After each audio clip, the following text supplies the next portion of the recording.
Okay, James Gaffigan. He has 28 kids and lives in a one-bedroom apartment. Remember we asked him about that? And I he's know. like, that's old. He had 7 kids in a 2-bedroom apartment. I go, why is this on your Wikipedia? You got to change this stuff. He's a funny guy, though. A lot of kids, a lot of stand-up. Very funny. A lot of huge specials. A lot of Grammy nominations. Mm-hmm. He really churns out those specials. That's hard to do.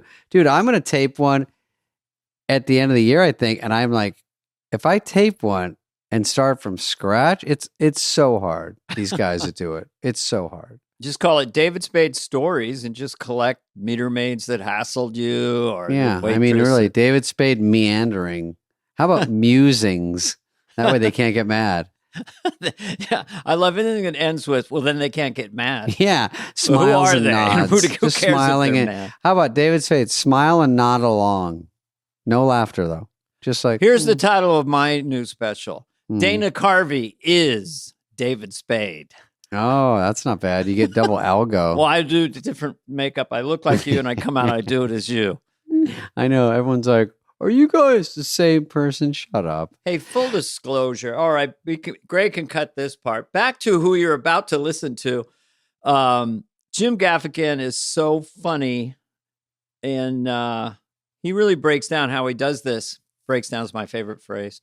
And he is someone who can, back to your point, kind of take 2 months, go back and forth to the nightclub, tape it, listen to it, and meticulously fix anything that's not working. So he's like Jerry Seinfeld in that way. Yeah, highly he's disciplined. A wordsmith. I mean, I don't know if we talked about this. He went on the road to Europe and said, I'm going to write a whole special just about different countries. And he would go to cities and just talk about their city. It's so hard to do. It's so much of a challenge. Things like that are not in my playbook right at this moment. They will be. Well, I've booked a ticket for you to go to. You go to Brussels, and you take the train to Munich. By the time you get to Florence, 10 minutes right there. Yeah, they talk funny. That's the name. Buzz by Bangladesh. Get a few minutes of material. Every country. But Jim, anyway, in all seriousness, Dana, Jim, I saw him in Unfrosted, which was what he's talking about here, the Unfrosted Pop-Tart movie, Seinfeld's movie. I thought he did a great job. He has a huge part in it. He was hilarious and Unfrosted. He was very consistently reliable. Incredibly funny in that movie. Yeah, I have to say, I cracked up at Unfrosted. It was so great casting. Great casting, tons of cameos. We'll talk about that with Jerry when he comes on. But here is Jim, a very sweet guy and a very hardworking guy. And one of our great stand-up comedians of the last many years.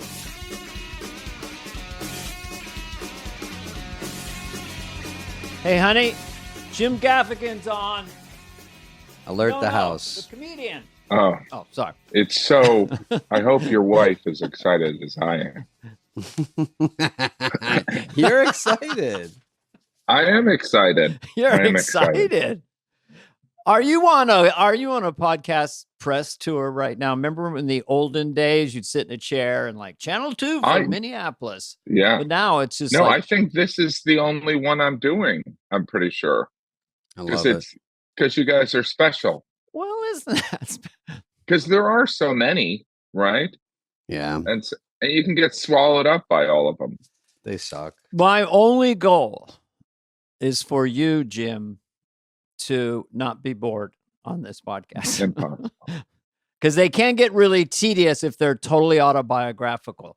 So tell me about... I'm good. I'm excited to be here. Thank you for having me. My goal is to get Jim to say the F word within 4 minutes.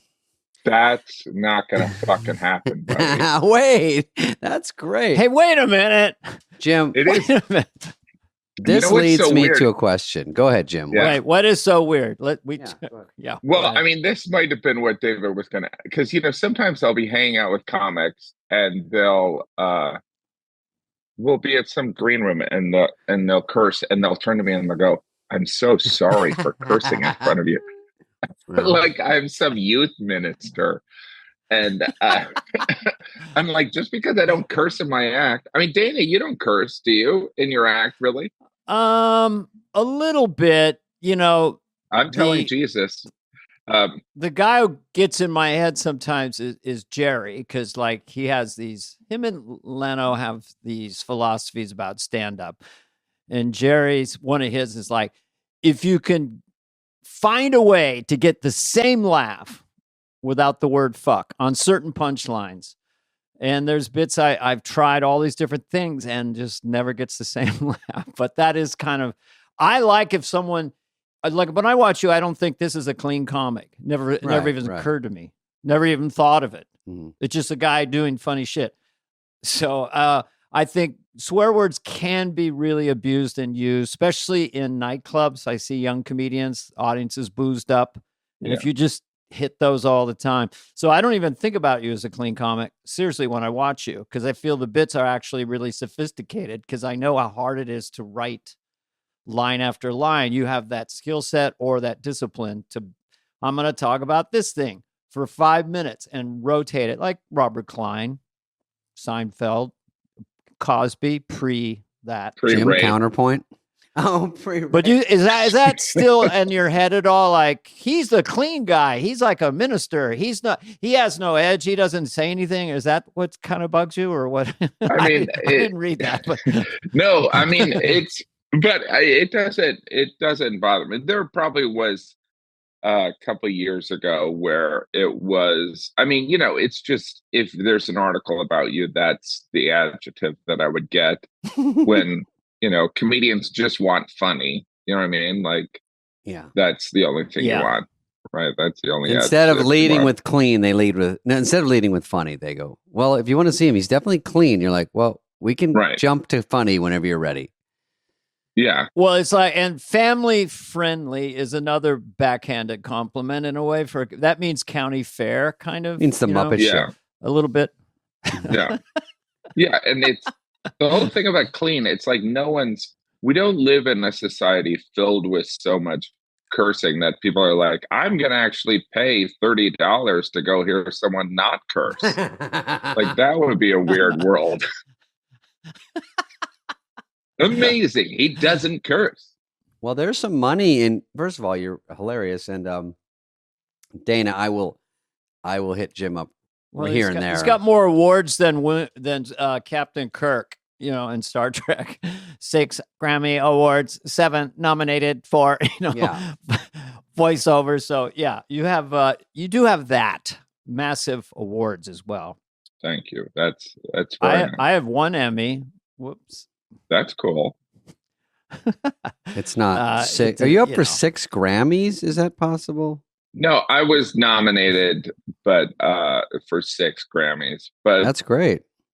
Yeah, no, I mean, it's strange, the whole awards thing, right? I just think that it means that people still recognize your name, right? That's where the nominations come in. But I don't not in this age of Chappelle, I don't have an expectation of ever winning any awards ever. It's Chappelle's world. We just there's yeah, I mean, I got important comedy and there's stuff that I do. So there's sometimes, if it's just like, if you don't have a super angle, or your special isn't in front of no audience, or something very offbeat, it's tough to get attention for just being funny. And there's something you said, guys like you churn out so much money in so many crowds and just grind it. And I try to do too. I can't fill what you fill. I mean, Dana and I were just talking about it. You go out and do a place I do, but you do it for 5 nights, and it's such a hard thing to do, and it's so hard to build a crowd. And then you do a special, and then a tour, then a special, and to keep churning out specials is so. To throw away an hour is so hard to me. Is it hard? I'm trying to get to a question, but I'm just saying you can answer that. I mean, keeping it clean is hard, but you're used to it. So a special, how long does it take you? Let's start with that. It varies. I mean, it's also changed so much, right? It used to be you would do one special and then that would be kind of what a comedian would do, except for Carlin, right? It would just be so but I think that now we're in this age where you can people do consume so much stand up. But to answer your question, I don't know. I just find it really rewarding, and it's something that I have some semblance of control over in the entertainment industry. Whereas I, like if I probably got more acting work, I probably wouldn't be putting out so many specials. But some of it it's just kind of creatively fulfilling. And I mean, stand-up's so immediate. You come up with an idea, you can go on stage and then you can rewrite it and stuff like that. And some of it, I think, is just the habit of, I think I also get burned because I tour a lot. I get burned. I get tired of material too. So once it works, I'll kind of feel like I should put it away. You know what I mean? Yeah, that's hard to do for me. I did a special You didn't know I'd be this ago. entertaining. No, I like it. Actually, our audience loves this, and I do too. Okay. I'm fascinated by, like, do you at this point or recently, can you, like, you're in a room, you come up with an idea, you're sort of sketching out bullet points for laugh points, but it's kind of unformed. Can you feel like you can get it closer to the finish line before you put it in front of an audience? Or is it the same thing of like all the surprise the audience will tell you? Because you have a voice and you have a rhythm and you have a sensibility. So it seems like is it slightly easier to write for your character in a sense, unless you step outside the lines with Dark Pale, where you went, you challenged your fans a little bit. Yeah. That one, which I thought was cool. Oh, thanks. I would say that it's different, right? I mean, as you guys know, like sometimes the whole thing just comes out of your mouth. Particularly if I'm complaining about my kids, that's I'm usually kind of remembering how I was complaining about my kids to a friend, and then I would say that on stage. But then there's some where I really kind of tinker with the material if it's more observational, kind of mundane things. But it's yeah, it's I don't know. Some of it is like I love the process so much, and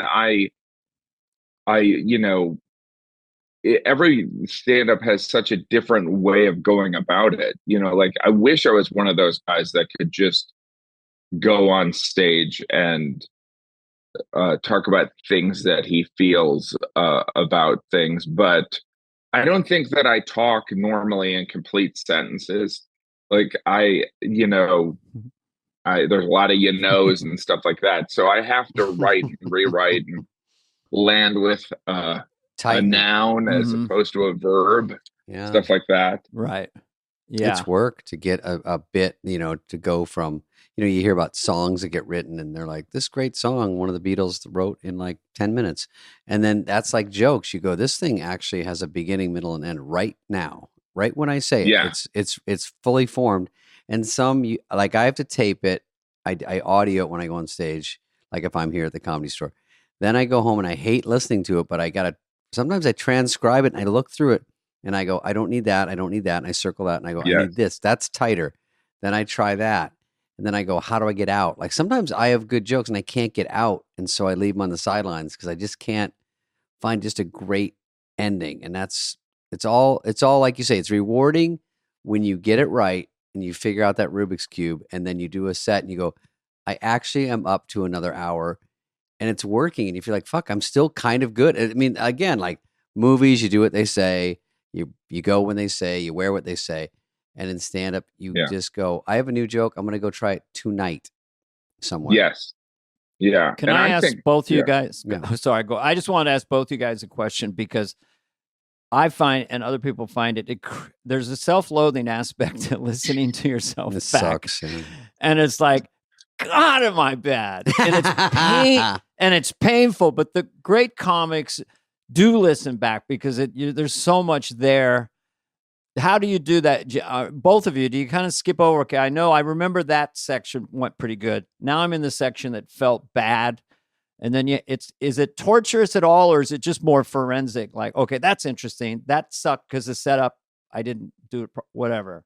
Because I have a horrible time listening or Oh watching yeah. myself Oh, on it's TV. grotesque. But I think it's getting numb to that self-loathing, and also, I mean, some of it is I sometimes comment on how repulsed I am by myself. I But know. so that alleviates some of that. But yeah, no, I think that I don't know. I think it's just kind of the never-ending kind of puzzle of it that I find Yeah. rewarding. Because sometimes Mhm. listening back, I'll be like, oh, I should have done this, or I'll hear, oh, I was mumbling too much. And then, Yeah. of Right. course, for me, it's like sometimes I'm so dumb, like I'll just forget the intention behind the joke. Like Yeah. I'll hear myself say it and I'll be like, yeah, that's not the point of the joke. No wonder it didn't work. But I do think there's so much value, and this is going to sound kind of corny, in like the different types of laughs, right? So there's the super hot audience that is, and I mean attractive, no, but the super good audience that's laughing at everything. But Mhm. when an audience where it's sometimes working the material, you can figure out, like, so this segment of the audience or this demographic might interpret what I'm saying in a certain way that I'm not intending. Do you know what I'm Mhm. saying? Mhm. Yeah.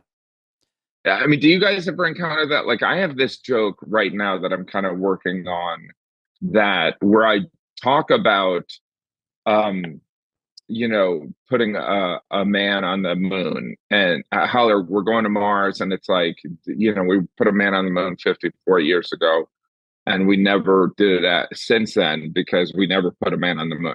And so that's not even the thing that's interesting to me. The interesting thing to me is that it brings up such a whirlwind of conspiracy Mhm. among the audience in Mhm. emotions, that there's some people who are like, we didn't go to the moon.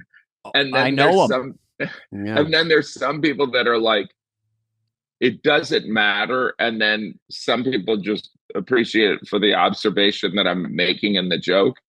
And it's so like you accidentally bring up something that changes the mood in the audience or sets an expectation. Right. They're thinking of their thought about it. They're not laughing. They're going, wait, does he Yes. mean we never went to to the moon? make it funny. Here's an observation I had about that, and I assume you would not use it, and I don't think it's that profound.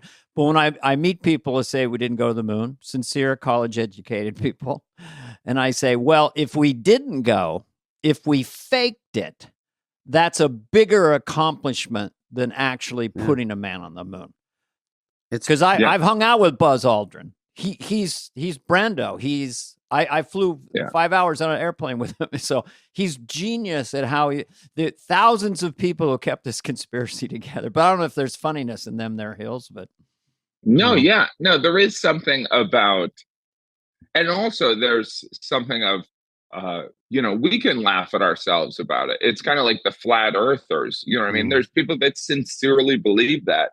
But like, yeah, there used to be a time where, like, even if you were a flat earther, and I'm not saying they're all like this, but like, they'd be like, I know people think I'm crazy because I think the earth is flat.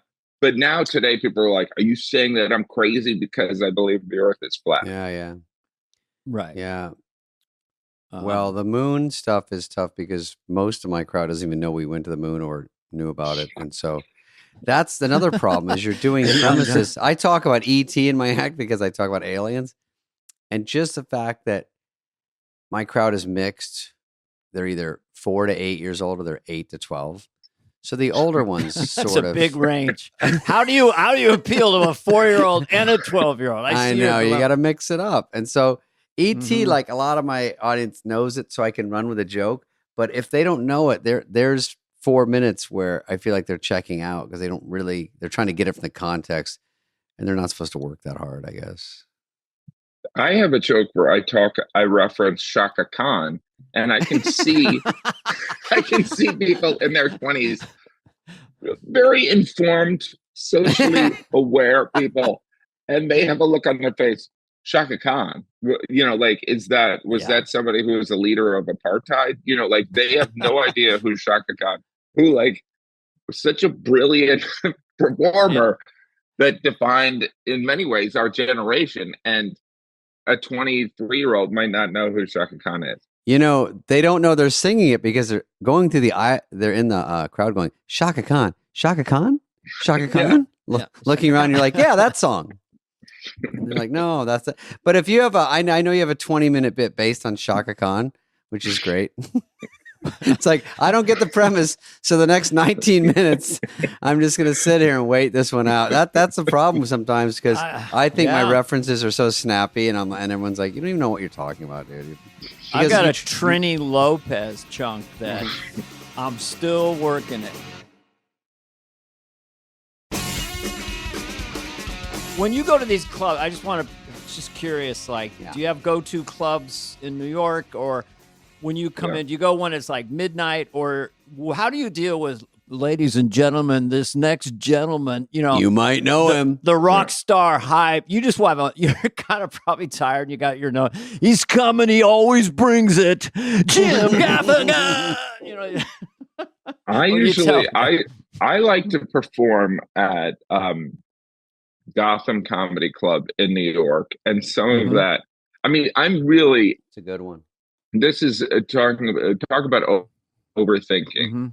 Obviously, the Comedy Cellar is a legendary comedy club here in New York, but it's kind of by design, very interactive. People are always walking to the bathroom, stuff like that. And if you don't address it, you're a little bit like, that guy didn't see that, that 6-foot guy that had a mohawk walk by. You have to address it.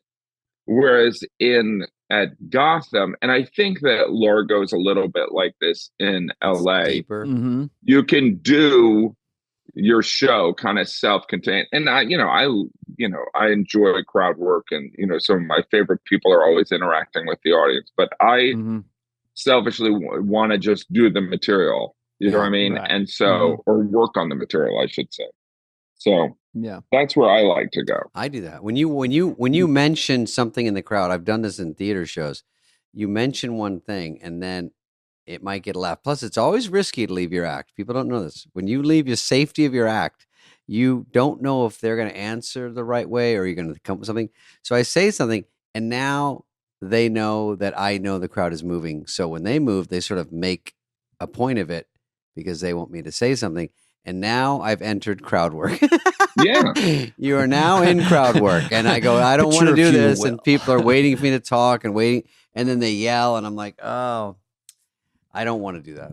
Yeah, no, it is the crowd work thing. Again, it's very entertaining. I mean, I think, like, comedians, like, I don't know if you've seen Ian Back do crowd work. He's unbelievable. Mike Sweeney back in the day was just like a magician.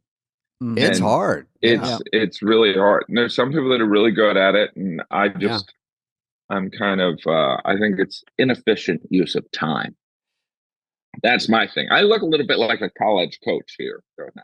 I like that coat you have on. That's kind of You're cool. not actively coaching somewhere? Because I'm not coaching this year.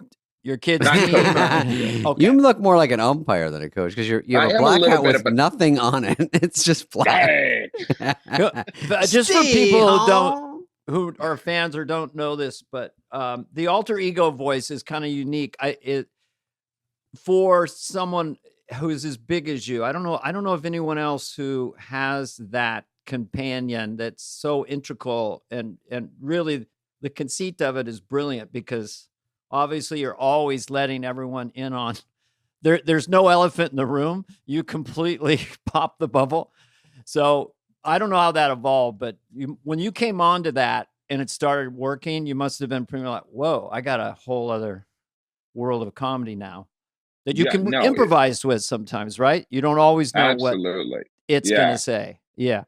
And it was very much, I'm a slow talking Midwesterner. So I look like, I could be John Tesh's brother. So and by the way, now people are like, who's John Tesh? But when I would go on stage in the early 90s, Yeah. I was this very white bread guy and slow talking. So I found if I just kept talking and, or even kind of spoke for them, I could get ahead of any possible heckling or snide comment. And it's communicating self-awareness, which I think is always beneficial, but also the improvised element always helps a lot. And some people get really sick of it, and but I also feel like it's one of those things where you can change your point of view on a joke. So like if I have this point of view where I'm very positive of something, if I'm taking the voice of someone in the audience, I can take an opposing view. It's a little secret. It's good. Yeah. Smart, yeah. And it's very high and whispery, but it's not really, I don't even know if it's a man or a woman. It's sort of, people used to say when you do the church lady, people used to say that to me. When you do the church lady. Oh, and I'm like, wow. I'm not doing the church lady. no. High voice. I was, the first time I used that voice before I attached church lady to it was when I'd go on stage. David had this problem when I was 21, and I'd hear people gasp because they thought I was 15.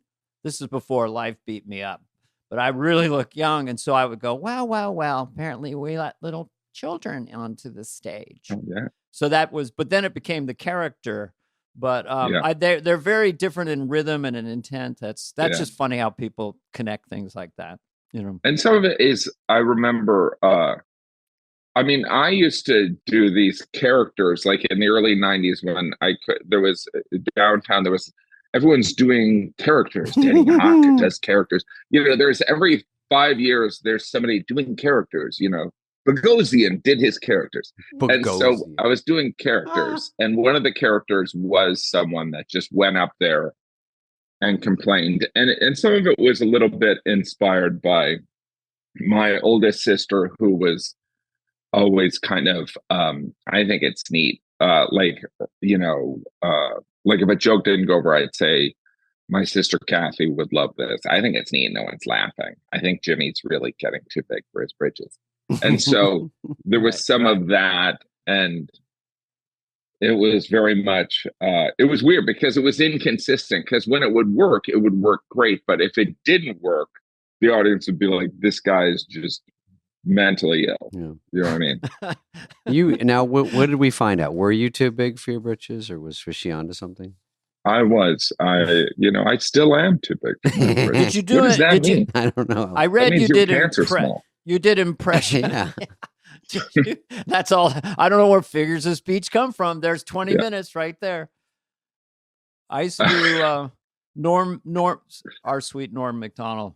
They say a penny saved is a penny earned, right? And that's 100% return. It's more like a penny saved is like maybe 10 cents earned or something like that. But anyway, that was. I think, it'd be fun to have Norm do all those what do you call them? Figures of speech. They say the apple doesn't fall too far from the tree, but really depends how high up the apple is, and if there's any kind of wind, right? Crowd rolling in aisles. We love Norm. But Jim, did you do impressions too for a while? And will you do some of the ones you did? You did? Okay. Well, I had when I first started, I did Casey Kasem coming up, and then I did Jimmy Stewart. Your money's in bills. It's like now it just sounds like I'm doing impressions of Dana's impression. What else did Dana do? Because I did that too. What did Jimmy Stewart say? Your money's in bills? Well, your money's in Bill's house. Now, don't you understand here? Potter's not selling. Potter's buying. Yeah. It's a wonderful life. Yeah. Yeah. So, but I'm trying to think of. You have to do like Cardi B now and Tyga, Yeah. I think I used to do Malkovich. stuff like that, but nothing. Continue. Malkovich is hard. I've wanted to do him for years, but it tilts into Travolta. Yeah, it's very whiny. Because I'm Midwestern. He's kind of that whine is a little bit of a Midwestern whine. It's just it's a little bit vocal fry. Yeah, he could be on The Bachelor. I only have one phrase, and it was from the Sandra Bullock movie. It's only one phrase. It was post-apocalyptic, and I don't think it sounds like him, but it's like, "Can't you tell that he's lying?" See, it's a little too much Long Island. Anyway, Jim, you do not have all this money. Do you live in a 2-bedroom apartment? That was. This is from Wikipedia when you were 11. Is it Wikipedia? How do you update? You ever go to some people's Wikipedia and you're like, wow, this is an amazing article. And then yours is like, he liked food. You know what I mean? It does say you like food. It says he liked food. Salmon is one of the rare foods you dislike. Yeah, that's big That's in there. my Wikipedia. You like every food. He liked food. He got baby 5. Yeah, you're you're family friendly, and you family friendly. You have 7 people that live in a 2-bedroom apartment in Lower Manhattan, and you eat at Veselka. Veselka. Mm-hmm. Veselka. Mm-hmm. You've probably been to Veselka. That's so weird. You go to one restaurant or you mention it in one article, and they're like, "That's our guy. He goes there all the time. That's his place." You once got Paul Reiser in a headlock. Some of these aren't real, but some are. We're just going to give you. I did. Now it's turning into that. What's that show? Comic coming up. What's that called? Coming up. He's a billionaire now. He was on Real People. Coming up. Oh, Bill Byron Allen. Byron Allen. Yes. Now you like the. Now I understand you went on vacation. They're just very generic. Yeah. I understand you got a dog. Yeah. David Spade, you rented a car once. I understand you recently took up tennis. It just jumps around. That's random. Shit. And is a billionaire now. If you're listening, and he's just sitting on piles of money going, yeah, I think it's working. It also says you home birthed yourself. Is that possible? Mm-hmm. Well, I didn't, but my wife did. Yeah, we did do that. No, you birthed you when you were born. No. That wasn't your suggestion? I came out of an egg. You did? Your grandfather invented silly putty? That's true. Okay. You hang out with a silly buddy? All right. Buddy. Wait, you are friends with Rich Jenny, and I knew Rich Jenny a little bit in the old days, who was a very interesting dude. You remember him, Dana? Of course. Richard Jenny. He was killing it. He would get on a roll and a rhythm. There was, I don't know. No one's ever done it better. If you take a big chunk of Richard Jenny where he is just going, man, was he something? Yeah, he special. was. It's amazing because he was at such and he could just destroy a room. Just the pacing was just boom, boom, boom. The Jaws bit. Didn't he have this Jaws chunk or something about the shark? I don't know. Anyway, he played a second lead. Was it to Jim Carrey in The Mask or one of those movies? Because he was in it. When I met him, John Mulrooney, if you remember, was I said I was looking for a place when I was starting out, and he said, "I'm moving out. I have a roommate, Rich Jenny," and he said, "Why don't you move there? He's on the road 50 weeks a year. You can just take my room." And I said, "Oh, for real? Is that cool?" He said, "Yeah." So a week later, he said, "You moving in?" I said, "Yeah." He goes, "Because he got the Fox show he's going to host for Joan Rivers or something." This is all old trivia and super boring. But I said, "Okay." And the only funny part was it was like one of these places on like Detroit or Sweets or whatever. Right? So I move all my shit in. The next fucking day, Rich Jenny walks in and he goes, "Who the fuck are you?" And I go, I'm moving here because John didn't tell him. Oh, wow. And he just goes, "Wait, you're living here in my house?" I'm like, "Okay, this sounds weird." John Mulrooney, do you know him? He didn't tell you any of this? No. And he goes, "Get out by Friday." And I go, "Oh my God." So I said, "Okay." Fair enough, because you didn't know. So I found another Yeah. place, and by Friday he goes, "You know what? I like you. You can stay." And I go, "I'm already moving." Oh, okay. I know. That's We got nice. along, and then we stayed friends because obviously he was thrown by that, but he was great.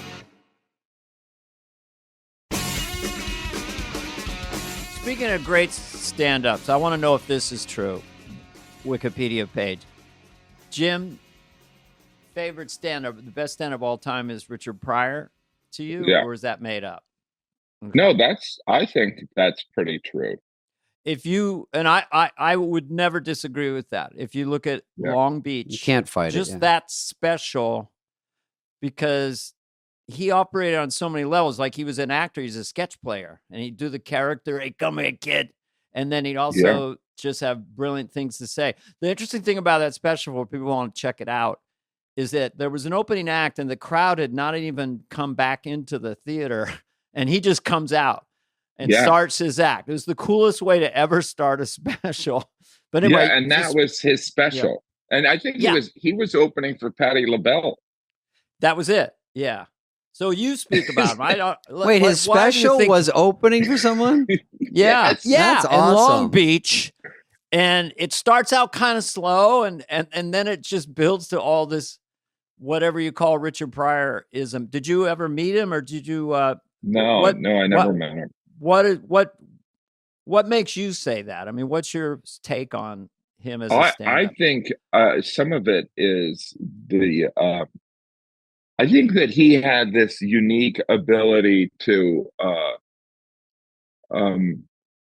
it's weird. I haven't talked about this in a while, but I think that what's really appealing, why people have a connection with comedians, is a certain amount of vulnerability.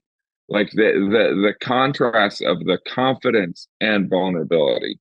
Now, that being said, I think that like someone like Seinfeld or even Chris Rock don't reek of vulnerability, but there's something, you need to have some vulnerability. But I think Richard Pryor was like a very vulnerable guy, but also but like, just talk about like raw skills. Like, when you consider, in that era, it's like maybe he did the store a couple nights, and maybe he met with some writers, but like, that was, he's doing it when he's opening for someone else is just bizarre. You know what I mean? It's during that era when, it was kind of just the opening act comedian, they would just throw them to the wolves. Like, it didn't, I'm trying to, now I can't think of his name, but like, somebody had a great bit about opening for bands, and I did it, and just how like it was just brutal, right? Yeah. And even if you'd open for a great singer, they're not, and any comedian, if they're not, opening for anyone is not easy, but opening for a musical act, and they are there to see Patti LaBelle.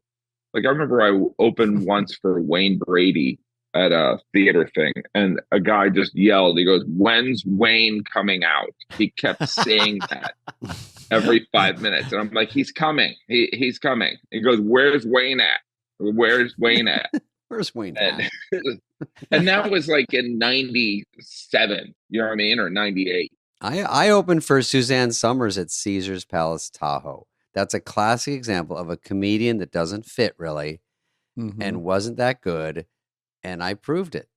And I proved that it was a mistake. But she was very nice and signed a headshot for me. But that was a mix. I think Jim Carrey opened for Linda Ronstadt. Is that how he met her?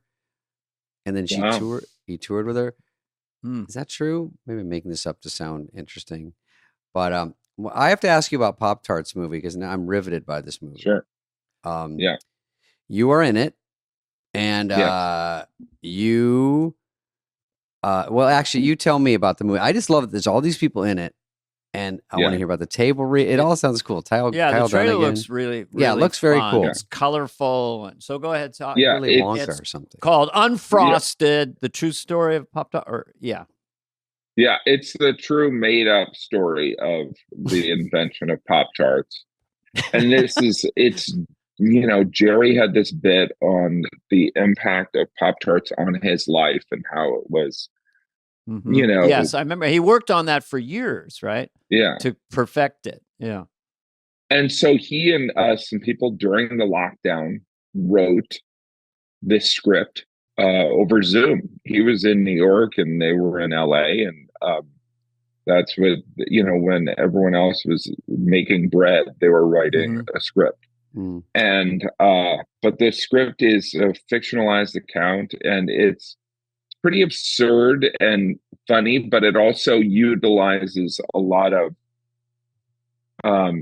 it's weird because there's been these times in comedy movies where there's the romantic comedy kind of, like a comedy has to have a romantic element, and then Sure. there's times where it was Wayne's World, or it was where that wasn't even like that was a side plot, but like it was Mm-hmm. just more about getting bits out there. Yeah. And I Mm-hmm. feel like Unfrosted is about getting just bits out there and Just be funny.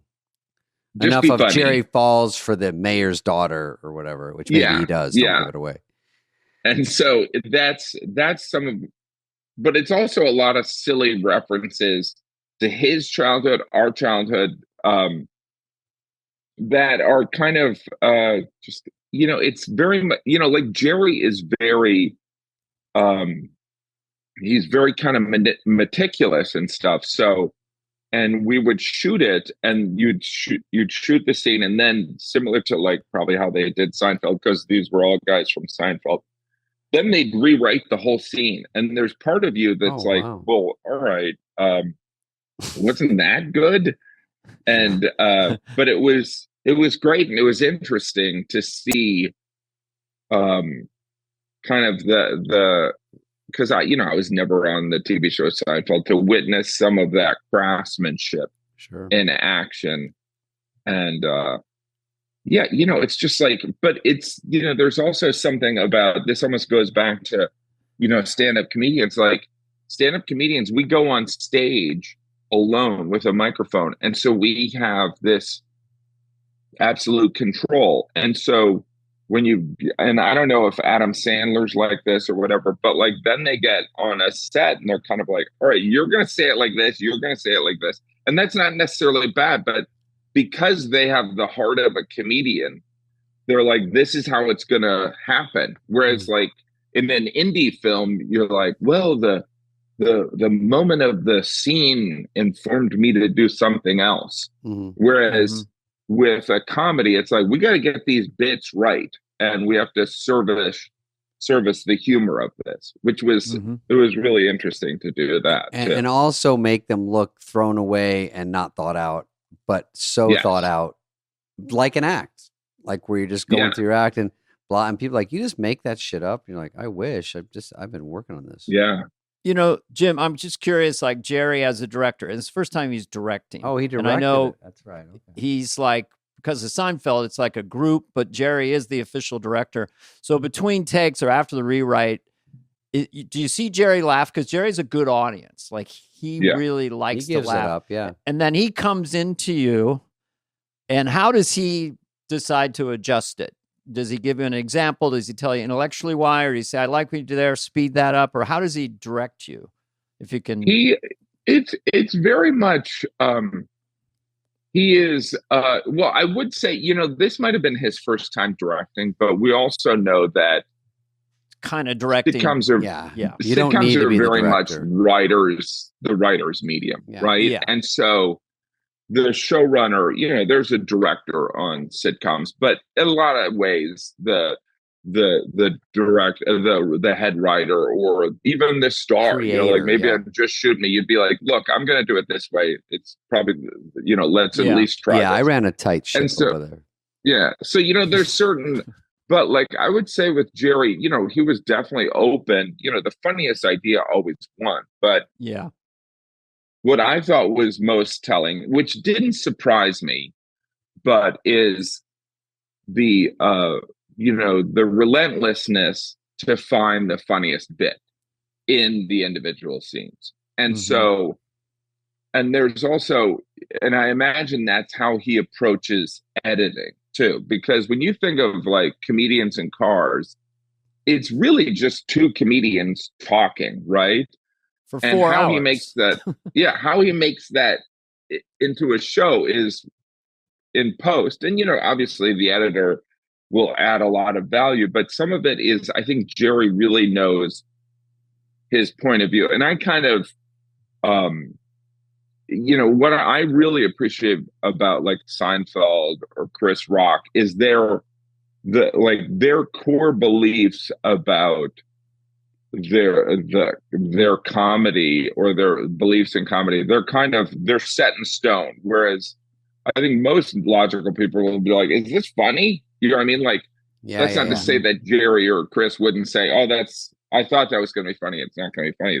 That happens to everyone. But there's a confidence. You know what I mean? There's a confidence, like the basic premise of,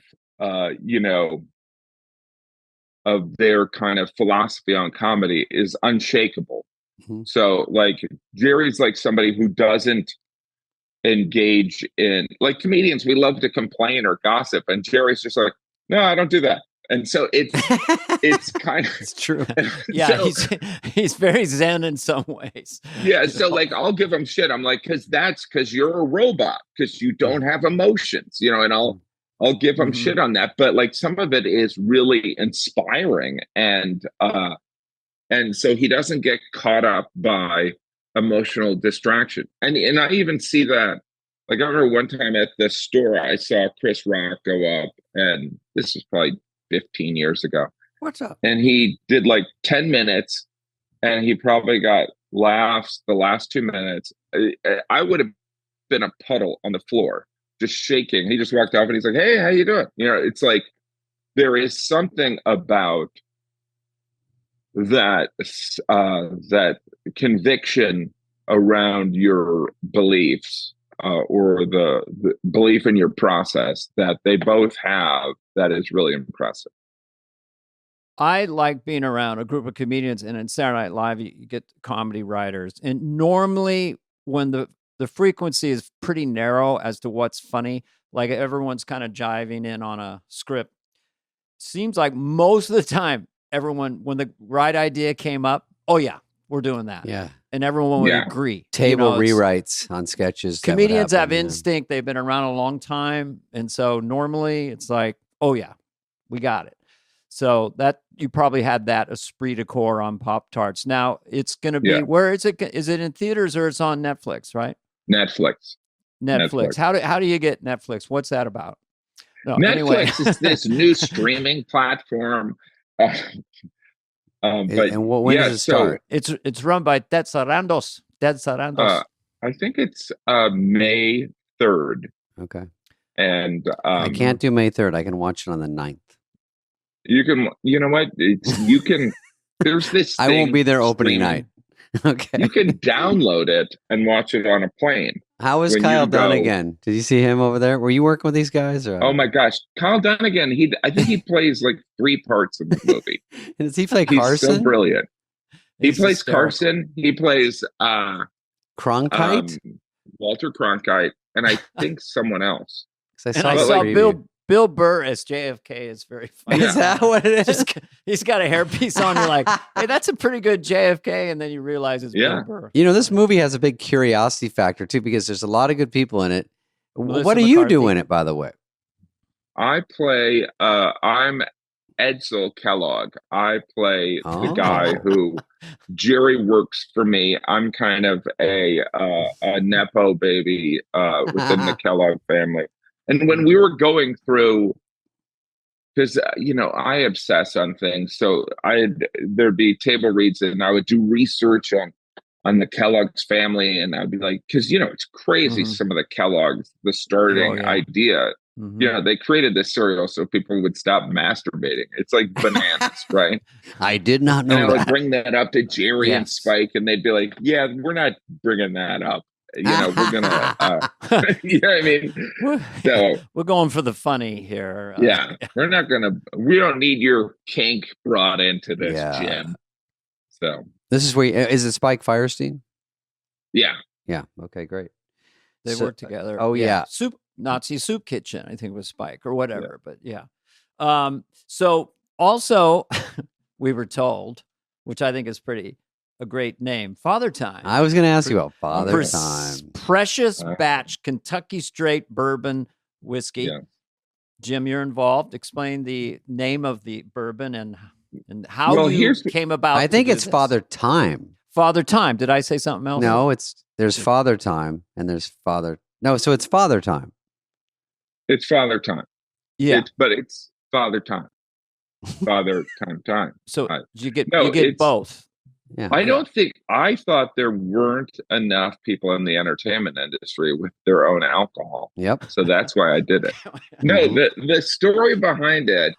I want to get into it. Can we go? I want to hear your story first, but I got to get Church Lady wine. I don't know. I'm sure you guys I don't even know if either of you drank or not, but I'm sure you've been approached about doing a celebrity spirit. And the thing that I've always been hesitant about is it just, it seems like a cash grab, or it just I've also gotten some celebrity spirits through gifts and stuff like that. And some of them are horrible. You know what I mean?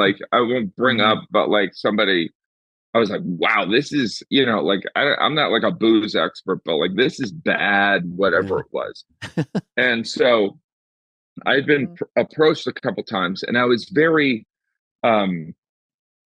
hesitant. And then I think the last time I was approached, I was thinking, well, why don't because I was worried about it being of certain quality, or it just appearing they obviously just want to use some of your notoriety so that they can make some money. And so, and I'm not somebody who's in this, my empire of, this, and then I'm going to have my own clothing line. But the last time I was pitched, I was like, I do like bourbon, but and I know that you can buy a barrel and you can do a limited run or whatever. And I thought, well, I've got this buddy from college who lives in Louisville. Maybe he knows someone where we could do something like that. But I don't want some big spirit company or I don't want it to appear like a cash grab. So essentially what ended up happening is I ended up selecting this bourbon. I paid for all of it myself. If we sell all the bottles, I'll probably break even. But in some ways, it was just one of those things it's fun. And I drink bourbon, so I wanted to do it. And I named it Father Time because, I have 3 teenagers now, and I never really, growing up, I would see my dad drink, and I'd be like, why does he drink? And now that I have teenagers, I know why he does.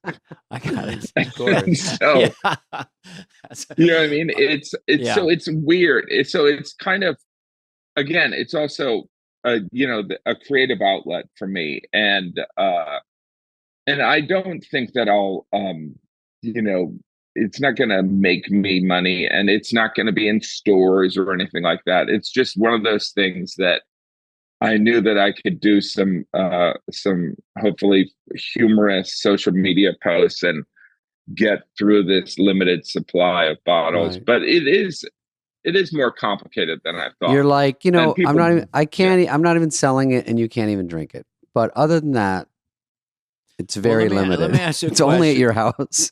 It seems like the first thing you would want to do, Jim, is make sure that the product was great, because that gets away from money. Absolutely. Who did you find that could kind of go, oh yeah, this is a great bourbon? And yourself, you have to like it. And yourself, but there are people so steeped in it that they would probably be able to tell you. Well, I reached out to my friend from Louisville, who I went to college with, and I stayed. He's and I was like, and the subject of the email was like, crazy idea. Do you like bourbon? How much do you know bourbon people down there? Mm-hmm. And he was like, I do like bourbon. I know some people. And so he does indie films, and he had done like a bourbon for the Louisville Film Society. And he said it Mhm. can be done, but like it's it's not, you're not going to make money on it. You're if you want to sample it, you're gonna have to come down here, and we'll ship you stuff. So I sampled a lot of bourbon, which is what I Yeah. would want to do anyway. And then I did go Okay. down to Louisville, and I have, three brothers. So they flew down, and we used it as kind of like a brother trip where we tasted bourbon and just ongoing research Yeah. about just, this, because I always imagine, like when I would say 10 years ago, if I drank, it would be a beer, because, hard liquor, I just felt like I was pretending to be a grown up. Right. Or if oh, let's act like we're in a Tennessee Williams play by having an old fashioned, like it just felt false. But now, because of my children, I need the alcohol. That's my opinion. So if someone wanted to purchase a case of this Yeah, or how do they do whatever, that? what do they, fathertime.com, or how do they find It's this? fathertime dash or hash dash Hashtag? bourbon.com. Okay. But it's Fathertime, one word, yes, dash bourbon.com. yes. Lowercase, whatever. I like dash. But I literally had to go and It's buy, hash? Oh, it's dash. It's dash. We looked it up. get the website and everything. It's one of those things, and my wife's like, "What are you doing?" And I'm like, it's just kind of like It's a nerdy fun. project. Yeah, I'm doing my bourbon, And again, it's I like that. Is there something, because the label looks cool. Let's just assume Yeah. it's a super quality beverage, and your limited run you do with this. There's always the possibility. I don't think that's your motivation. It's like a novelty, fun thing, but that it just sort of, the feedback is like humans love it and want more of it. Then all you do is wave your wand and say, okay, make more. And I mean, so that's possible, but you're not even thinking, I don't want a future trip. Like, it's not a disappointment if that doesn't happen, but it wouldn't stun me. Yeah. Yeah, I mean, look, that would be great, but I think that even being pitched by these people that were doing these celebrity spirits, it is a real long-term thing that people are looking at, and it's getting into stores and stuff. Like, if someone approached me, I probably would be open to it, but I also, again, I'd probably care more, and this sounds really sincere, but I wouldn't want it to be crappy. You know what I mean? Yeah, So I it's totally not, do you know what I mean? I'd want it to be good. Like it's not cheap, and the reason it's not cheap is because I made sure it's a cool bottle, and it's a cool stopper, and a cool label. And so, but I mean, if I wanted to, I could have made it cheaper, but it, I think I've eliminated risks of it being bad. You know what I mean? And so and also the people that are, because it's a blend of, you pick 16 barrels of this and all that. And, it's also getting the right people to mix it together and all that. That's what the scientists say. So it's a big, and it turns into, if you really want to sell it, some people dedicate 24 hours a day because it turns into such a big, but you got to get it in stores. You got to fly away. So it's probably harder to do that anyway. And you already have a full-time job.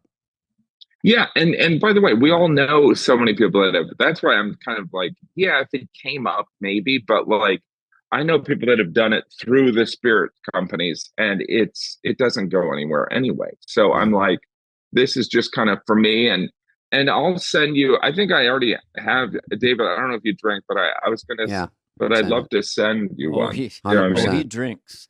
I invested in one and it took a shit, so I know that side. Really? Yeah. Well, it was a horrible title for vodka. Took a shit vodka. I was against it. No, completely. Dana, it was called Shitty Vodka.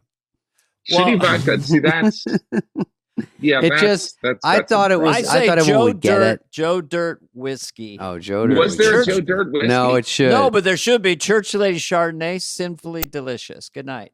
Yeah. No, Jim, yeah. I wasn't the founder of it. I was just brought in and then jumped on a trend, all the wrong reasons, and also to help out a friend. And then it just kind of money evaporates, everything goes quiet. Yeah, and Phones that's don't why get called back. it's me. It's this thing is literally me and another guy, Oh. and the money's all. It's like he put in some money, but it's mostly my money. So there's, but it's really like all the the promos that I did those Mhm. all in one day when I was in Louisville. So you can do this if but like I think when you get a lot of people involved, that's when money starts disappearing. But you know how it infiltrates your brain, just this idea of celebrities and spirits, like, and then you hear that suddenly they have their take of the sale of the tequila was $450 million dollars, or more. I don't know if Ryan Reynolds or George Clooney. I mean, it's just massive. So that's where your brain goes. Ryan to, will just buy as- this out of petty cash. He's so rich, he'll buy it for fun. But it's sold for $2 billion, but his share will only be half of that. A quillion. We'll be right Yeah. back. Yeah. But that's But not I their just- intent. Yeah, I kind of assume those days are done. Over. Like Yeah. I do think that people Don't. will. I mean, if you are into bourbon, which I'm a little into, you end up kind of being a collector of like, oh, now I got Blanton's, now I got Pappy's, and does this Buffalo Trace different? It's like how an alcoholic rationalizes things. yeah, But it's fun though. I do think that it is going to be a cool bottle that would be cool if it's like Yeah. men with their man caves. It's a good man cave kind of thing. Yeah, Dan So it is a Aykroyd gave collectible. us his skull of yeah. his Aykroyd loves crys- it too. He crystal loves doing it. skull vodka. And That's a it's- cool bottle. Yeah, You know It's what I mean? incredibly cool. You never want to open it. It's just sort of, it really sits on. I a put one mantle or right in my something. house. Of course, Yeah. it looks cool. Oh, It's yeah. Danny Aykroyd. And it's not empty. I held it up. It was very light, but it's not empty. Yeah. Well, Jim, thank you for talking to us. It's always Thanks, fun you to guys. talk to you. Jim Gaffigan is here. 10 specials and counting, I Mhm. think. Mhm. Keep 'em The most going. prolific, considered one of the best stand-ups of our generation. I don't know. I don't want to make a list. I don't know where to put him, but I'd say one of the very best stand-ups of this age group. I'm a little older, but I like what you young people are doing. Yeah. He's been our guest today. Father Time is the beverage. Unfrosted Unfrosted is the movie. is the movie. Yeah. Yeah. And Jim Yeah. Gaffigan Is our guest. was our guest. Yeah, thank you, Jim. We'll talk Thanks, to you soon, Jim. buddy. Thanks so much, you guys. Okay. Pleasure. Great Enjoyed chatting it. with you. Appreciate Enjoyed it. Take care. Thank you. Our guest today is Bill Simmons, and he is a podcast juggernaut. He is the head. I like that word. Sure. He's the head of Juggernaut. The Ringer on Spotify, and it's a huge, huge network of podcasts. He's a sports guy from Boston. He's been all over ESPN, and we go over that. But the main feature of this particular episode, which I had a lot of fun with, is he said after, I want to talk about Saturday Night Live. And so David and I have never been asked this many questions by a guest. And so we go over a lot of SNL stuff, inside baseball. I think we got to stuff that we've not talked about in the ways we talked about. So I really enjoyed it with Bill Simmons. Yeah, he's a deep diver. He knows everything. And the funny part was, Dana, we had a lot of questions about, is the NFL fixed and this and that. I had a lot of questions for him about sports. And I asked one. And then he goes, I want to talk about SNL with you guys.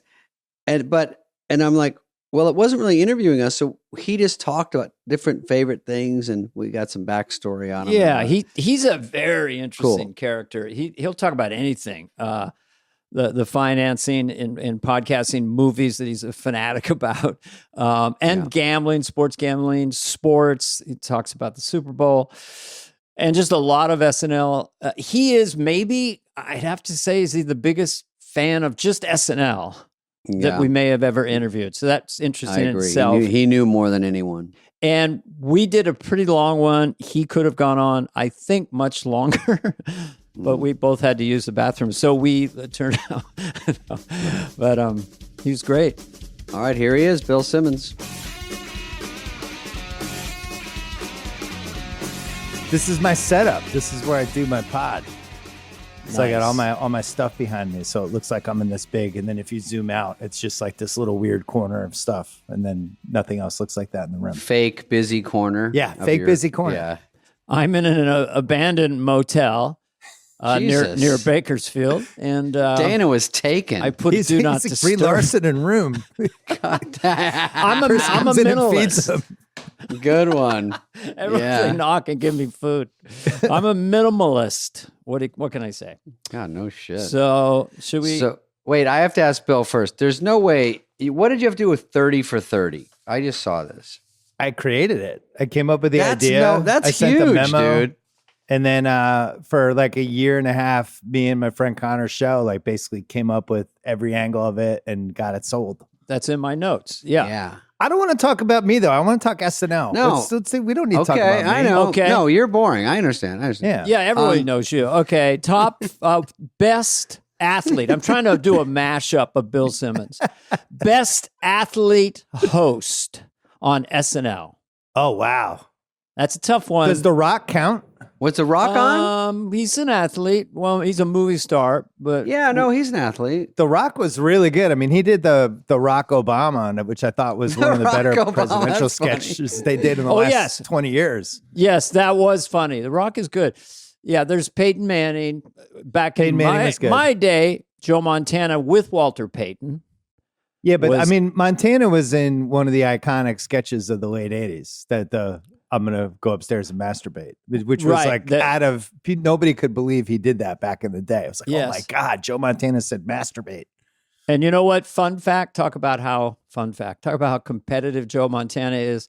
He finishes the show and he landed that sketch, which killed.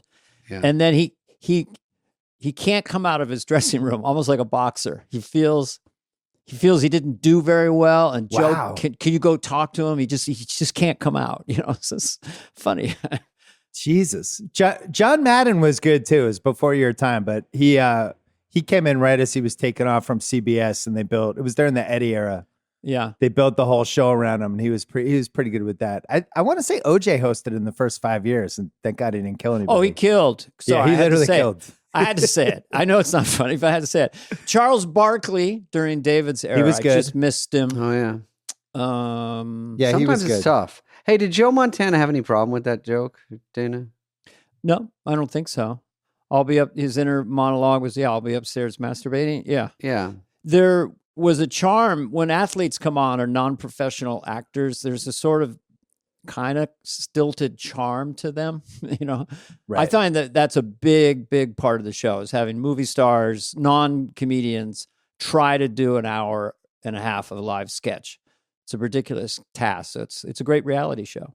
I think when MJ came on, that was about in the running for about as famous as he ever was. That was really when he had ascended to the A++ list, and everybody was so interested to see how he would do, and he did really well.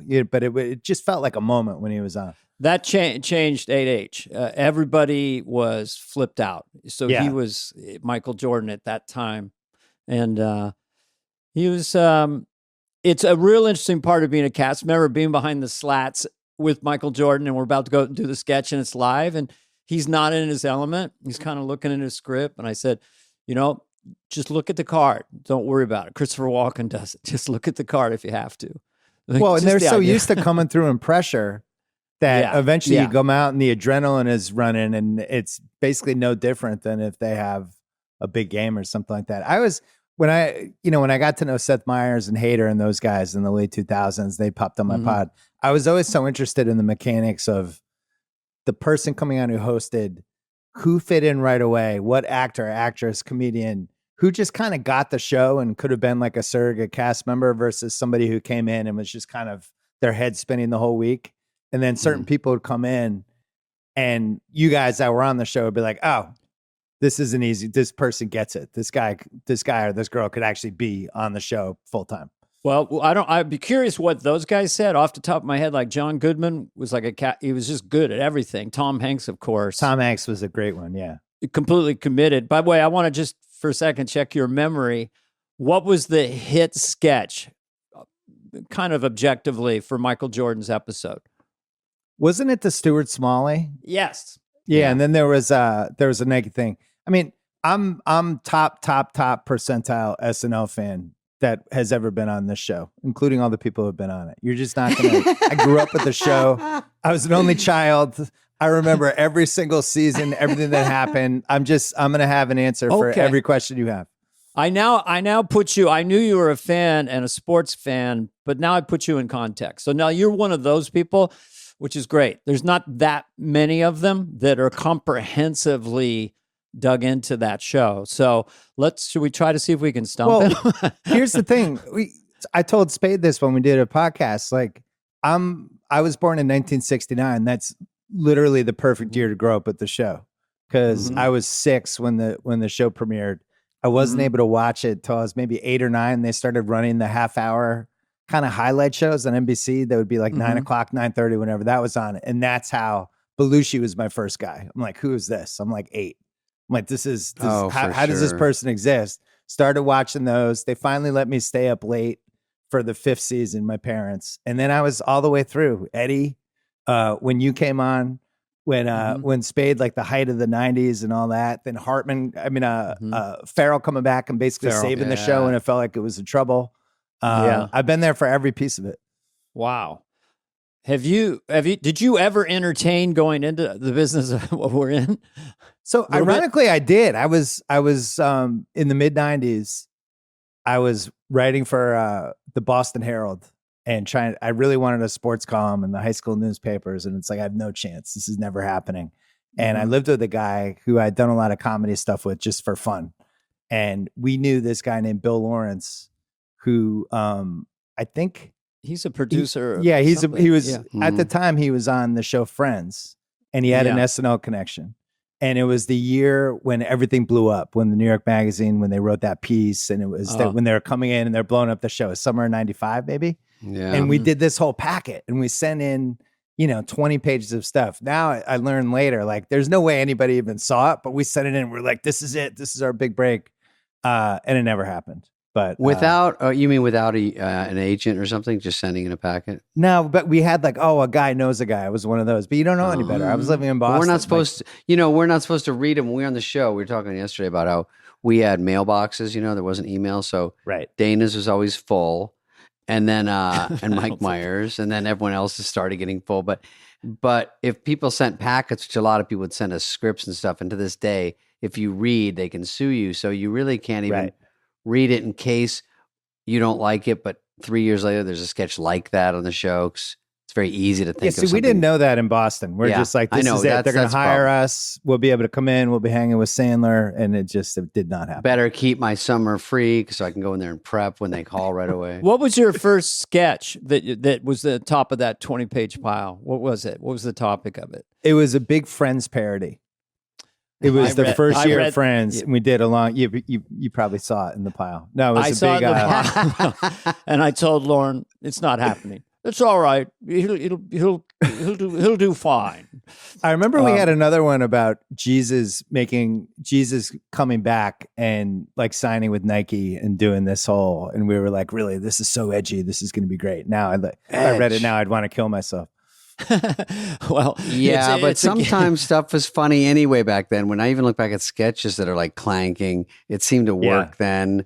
And you just don't know, and then later you're embarrassed. But some of them actually still hold up. Yeah, we're gonna. Well, it's funny with your era. The sketches were mean in a good way. Like some of the stuff, some of the Carson stuff Dana did. You go back and you watch it, you're like, ooh, man. Like, was Carson okay with this? I just don't know if.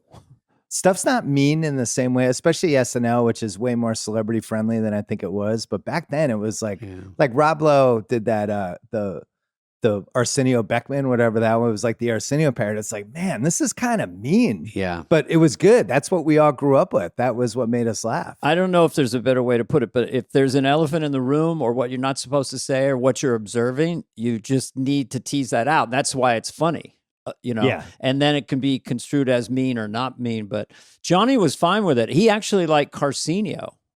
He said, oh, really? They're making fun of Arsenio as much as they're making fun of us. And then there was one sketch that got him dinged, and I was blacklisted casually from the show. So bittersweet memories. But of course, I revered Carson, and I revered doing him. I've never had more relaxed fun than being in the Johnny the Earnest Nebraska guy. That's just a great. Bill's here, and you apparently have a very big podcast called The Ringer, I understand. That interviewer with that voice hasn't been replaced yet, but we've had some great people, but no Carson yet. Well, then you did the Larry Sanders episode, which in one of the best seasons in the history of television, season 4. But where you come on and you're doing the impression, and they're trying to keep Larry from finding out that Dana has his impression of him, then he sees it. And then it's a whole cat and mouse game of whether he's going to do it on the show. But you actually have the mustache on and the fake teeth. You're like, I had the teeth. My ass. Oh, and I heard Gary's tweet by it later, but I told him, I said, I'm just doing one frequency that you use in your stand-up. Something, and I don't even know what he's trying to do to me. It's like Jay Leno. Yeah, it goes like that, but he doesn't talk like that. But anyway. God, he goes like this too. I do think that was different way back in the day, where you would take a piece of something, and both of you guys did it. You take a piece of whatever, and then you blow it out, and now it become the impersonation, right? Like Will Ferrell did that with when he was doing W. He took like small pieces of it. It wasn't even close to being W. You did that when you did George Bush Sr., same thing. Oh, yeah. Now I feel like when they're doing the impressions, it's more like a dead-on impersonation of somebody is the trend now. But back then it was like, I'm going to take this one piece and go crazy with it. I'm doing it with Biden currently because you need to, I said this yesterday, but my latest toy is so abstract. It's the only one who understand Biden is Hunter. So then I can do Biden of anything. Hey, Dad, what's going on? Yeah, right. Cisco's goes to people says hi. Oh, no, I already ate. Maybe tomorrow night. Yeah, because I says sure. Yeah, 7:30 is great. Okay. So I find for myself in high school with my friends, I don't want to ask you this, abstracting my impression of the water polo coach into madness. And then that rhythm extenuated, but coming from someplace real, like Will's W was in a real zone, but so playful. Yeah. I just like the style of it. I also like people who can do a perfect impression too, but I do like abstracting it. I mean, that was Hartman. Like when I was in college and we would tape it, we'd have like the VCR player. So we'd tape it. We watched it the next day. It was like a Sunday ritual.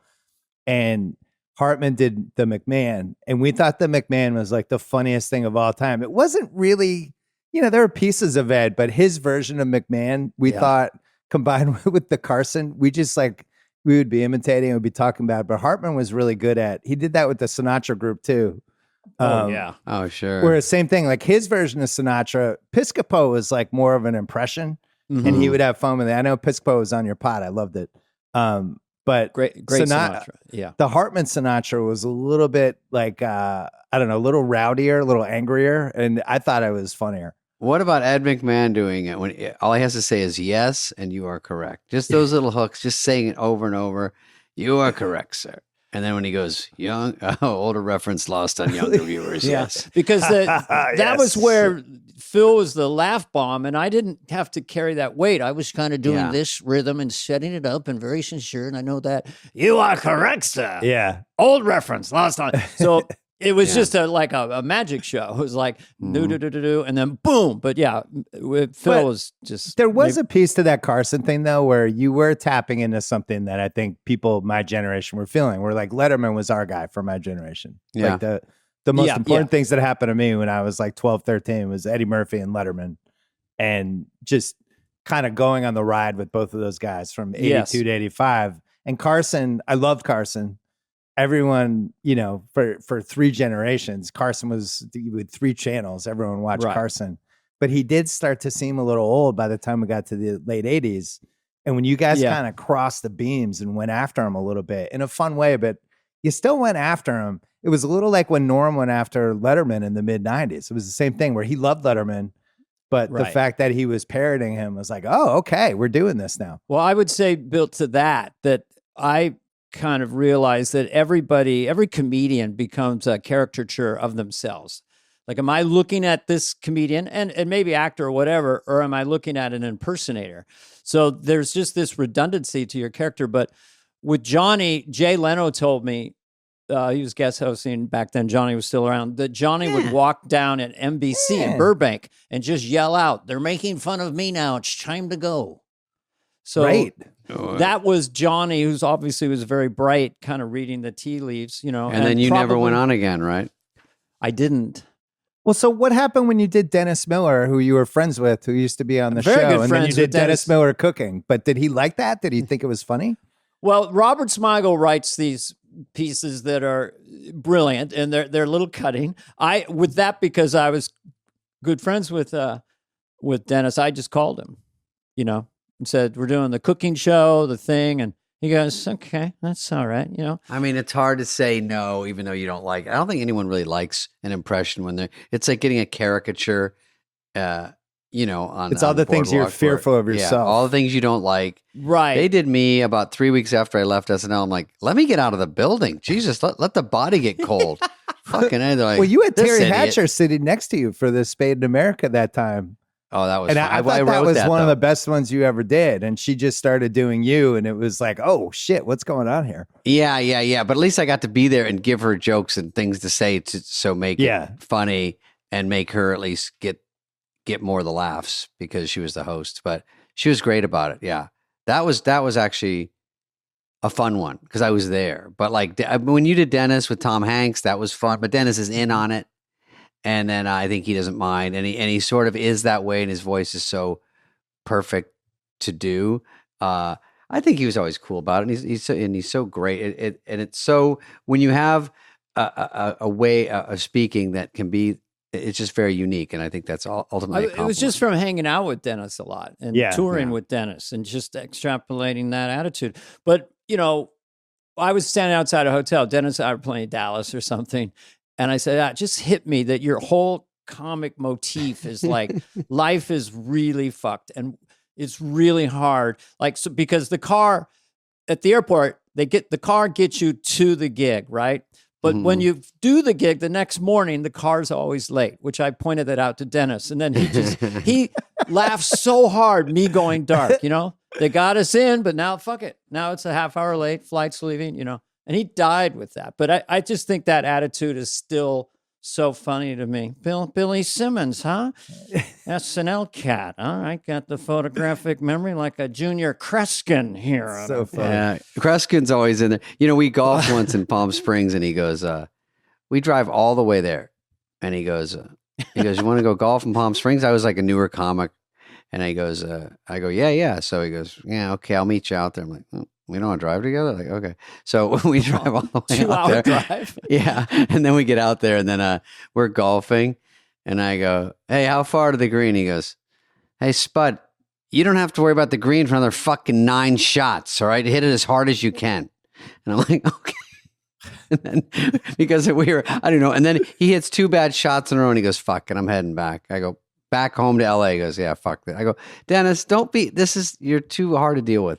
Come on, like we're having fun, everything's cool. But I looked up to him so much, I couldn't really talk back to him or bust his balls too much. It took so long to get to that point. But he's still always above me, better joke, right? It's always that thing growing up. Well, who do you look at? That's why when people come on the show, I still have a reverence to certain people because I got there with Dana, with all these guys, because they were always the ones that I looked up to going on.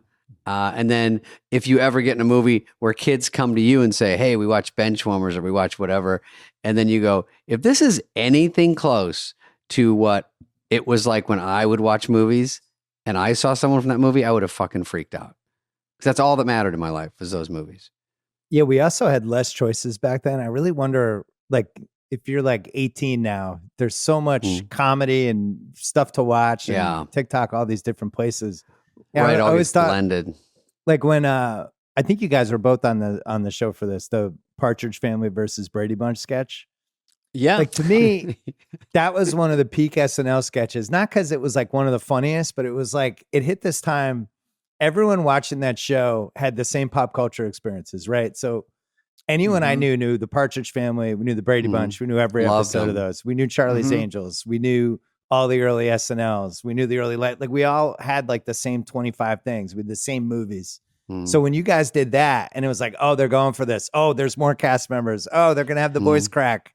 And I don't know how you would do that now in 2024, because I don't know if 15, 20 years ago, people like at age 22, like one 19 would have all sketch the could same encompass all that experiences. stuff. Yeah, I don't know if it exists. I mean, the biggest show currently kind of is The Bear, which is a great show, but you know, how far can it reach compared to primetime? I got canceled from a sitcom and we were doing Mickey Rooney show, 24 share, or whether it was 30 million or it's just with 3 channels, it was insane. But we actually, to that sketch, we had Melanie Hutzel on, who was in it, and she wrote it, and we broke that sketch down for like a half hour on the podcast with her, just the Partridge Family and how it came together, the Brady Bunch mashup. Well, plus Susan Day was in it, which pushed it over the top. But I heard even Piscopo when he was on a couple weeks ago on your show, and he was talking about how they didn't feel like the show was doing that well, but yet 8 million people were watching or whatever it was. That's what it was like. Like we had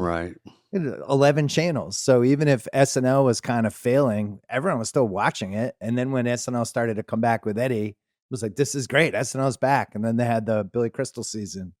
Did you have a crush on Susan Day or not? I did.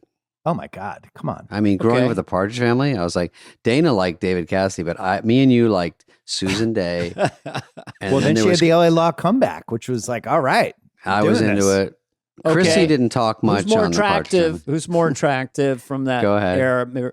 Elizabeth Montgomery or Susan Day? Susan Day. I felt like Elizabeth Montgomery was a slightly older generation, right? They still loved it. Thanks for answering that, Bill. No, there's 3 generations. There was like the Peggy Lipton, Belinda Montgomery generation. There was the Lindsay Wagner, Linda Carter, Cheryl Ladd, Jacqueline Smith generation. With Susan I was Day. such an easy sell. God damn. Oh, yeah, I was into everybody. All the above. Blythe Danner, the Charlie's Angels. Yeah, Blythe Danner. Then we moved to the Dukes of Hazzard, Fall Guy, Heather Thomas, Catherine Bach, that era. Yeah. I mean, you were watching a lot of TV. I was an only child. I was watching sports and TV. What else was I? And reading books. What else was I going to do? Me too. I know all those shows.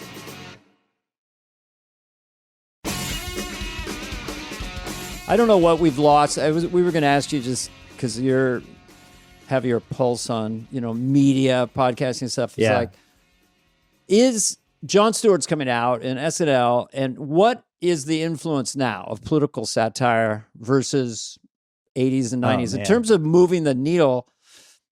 I like that phrase. So anyway, talk to that if you want to. Well, SNL had a huge part with this. I would say maybe the biggest. And once Trump came in 2016, I think it just became a lot harder, because when the real life stuff is a parody, how do you parody a parody? When you look back to Aykroyd, I mean, you've talked about this on the podcast. Aykroyd's doing Nixon. He's got a mustache. Like everything was way more loosey-goosey. Aykroyd's doing Jimmy Carter, talking about the Allman Brothers, smoking a doobie with them. And Hartman does Reagan.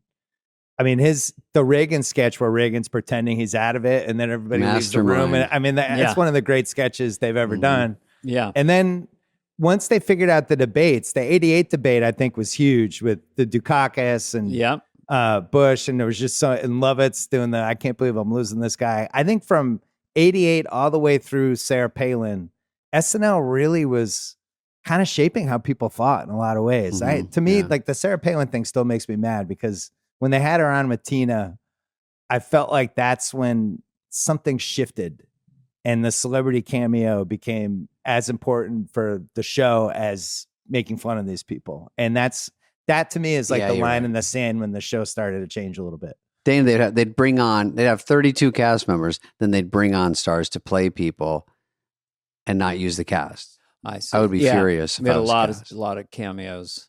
I feel like it's so different and difficult to be a cast member on that show right now. If you're just coming into established players, and I think it's great. I kind of wish I'd stayed a few years longer, but people are staying 10, 12 years and then new people in there. It's such a different dynamic that Lorne is managing the best he can, you know?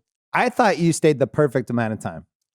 Well, I definitely, because Wayne's World hit and my political impressions hit, I got sort of freakily really big, really fast, maybe too big, you know? And so I had so much stuff coming at me. I was almost confused as to what to do. But later on, I realized that my own attention deficit disorder and sketch comedy, I was like a fish in water in that. That's why I went back to it in 97 with the Dana Carvey show. Nothing about me. Loaded. What about, I'm asking about podcast superstars.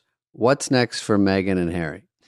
Because Didn't you say something about, you've commented? No, I love it. Use a great word. I said something in the past. No, it's a great word. But is it Hallmark movies now? What's next? What would be the best move? I mean, there's probably a rom-com. There's a huge acting comeback for her at some point, right? She should do that Suits show. It's huge now on Netflix. She should just jump right back in. Or some TV, like a Christmas movie where her divorced husband and they have to be with the kids, but they're stuck in the snow and then they fall back in love. Yeah, she just needs one of those. Yeah. And she's back. And John Corbett could play her husband. No, he's just a friend of mine. But because all she needs is one thing like that to get big ratings, just out of curiosity factor, and she's back in Hollywood. I don't know why she's not jumping back in Hollywood. That was the biggest reason Suits took off again, though. I mean, of course, she was in it. Huge on Netflix. It's not a secret. Yeah. Do you think if Harry came out, I mean, he did some event in Vegas where he made fun of himself a little bit or told some jokes. I think that's the move for him. And it could be on this podcast or on yours. But or host SNL. Any kind of little, just in the lane of it being funny, he's aware of how people perceive him and stuff. I think it'd be, because they're just monolithic now. We don't really know what they're thinking. They release statements and here's one thing I've learned, Dana. And I've had my podcast since 2007. Not everybody should have a podcast. Like, it's okay. It's not like a driver's license. You know, some people just can't do it. It's turning into it. It's sort of mandatory. Yeah. I just want to make a note because it seems like good for advice. The people listening. You don't all have to have one. It's okay. It's not like having an Instagram It sounds account. Easy, and it's kind of hard. It's hard, and you have to have some level of expertise on something. You have to have real authenticity. I mean, one of the reasons, like, think about all the reasons your show works. You have a relationship with each other. I'd want to listen to you guys talk anyway. You have this wealth of SNL related guests, but then also other comedians that could come on that feel comfortable with you. They tell stories. I hear things maybe I didn't know, and I just feel like I'm hanging out with you guys. Like, podcasting's not that hard. But people always over and over again make it hard, and they try to do the idea versus to look at what actually works, which is like, do I want to spend time with the host or not? Over and over again, it's, do I want to spend time with these people or not, or this person? And that's what works. Where do you interject? Because people tell me about outrage. Outrage, if it's outrageous, it's contagious. You know, a lot of podcasts kind of harbor in, the idea of clicks and trending. You have the hot take that gets there first. And there's that lane. We want to make people feel good and be interesting, but we don't. Should David and I have a feud? We can cut this part out, but should we find a way to get really mad at each other? But that lane, I mean, you guys are good. You guys are doing great. Spade maybe every month could just take a flying pot shot at somebody to see if it could maybe get in a couple places. See if I still got it. Out of nowhere, jumping off the top rope, flying elbow on somebody. Yeah, I don't know. You mess around. I want to, believe me, I want to a lot of times. Instead of fly on the wall, fly on the minute, and you bring back Hollywood Minute, but it's part of our show. Wait, can we talk about Hollywood Minute for a second? Yeah, sure. One of the iconic update reoccurring things that David did. Did Hollywood Minute create Twitter? Ooh. Yeah. How about that? Yeah. I think you should take credit for that. It was a precursor for sure. It's basically Twitter. You watch it and it's just like he's throwing out these one-liners with a picture. One-liners about a photo. Yeah. I think you should talk to Elon, maybe see if you can get a cut. God damn, I don't know. I sometimes hear old Hollywood Minute jokes and I go, God damn. Like, some of them are pretty rough. But I think for back in the day when it was just fawning over celebrities, that was the only hook it had. It was like if someone doesn't really know anyone or you don't know me and I've got sort of an innocent look and then really, hopefully cleverly. And that's another thing is a lot of the writers, I was going to say, are trying to use me to get through me, even through sketches, through Dana. They want to get stuff out there, even if it's like anger. And they go, you should do this because they don't have a way to do it. They go, I can funnel it through one of these clowns and get it out there. And then I'll be on the side going, yeah, fuck that guy. And social media has changed that though. A little bit. You're doing that on the show and it's just on, right? And people taped it, then it comes and goes. And if somebody got mad, maybe you'd read about it in a newspaper or the trades. But ultimately, you couldn't even see it unless you watched it. Yeah. And I think now that the last 15 years, one of the things that's changed with the show is if something, like you have some comment in Hollywood Minute, be like, oh my God, then it turns into a thing.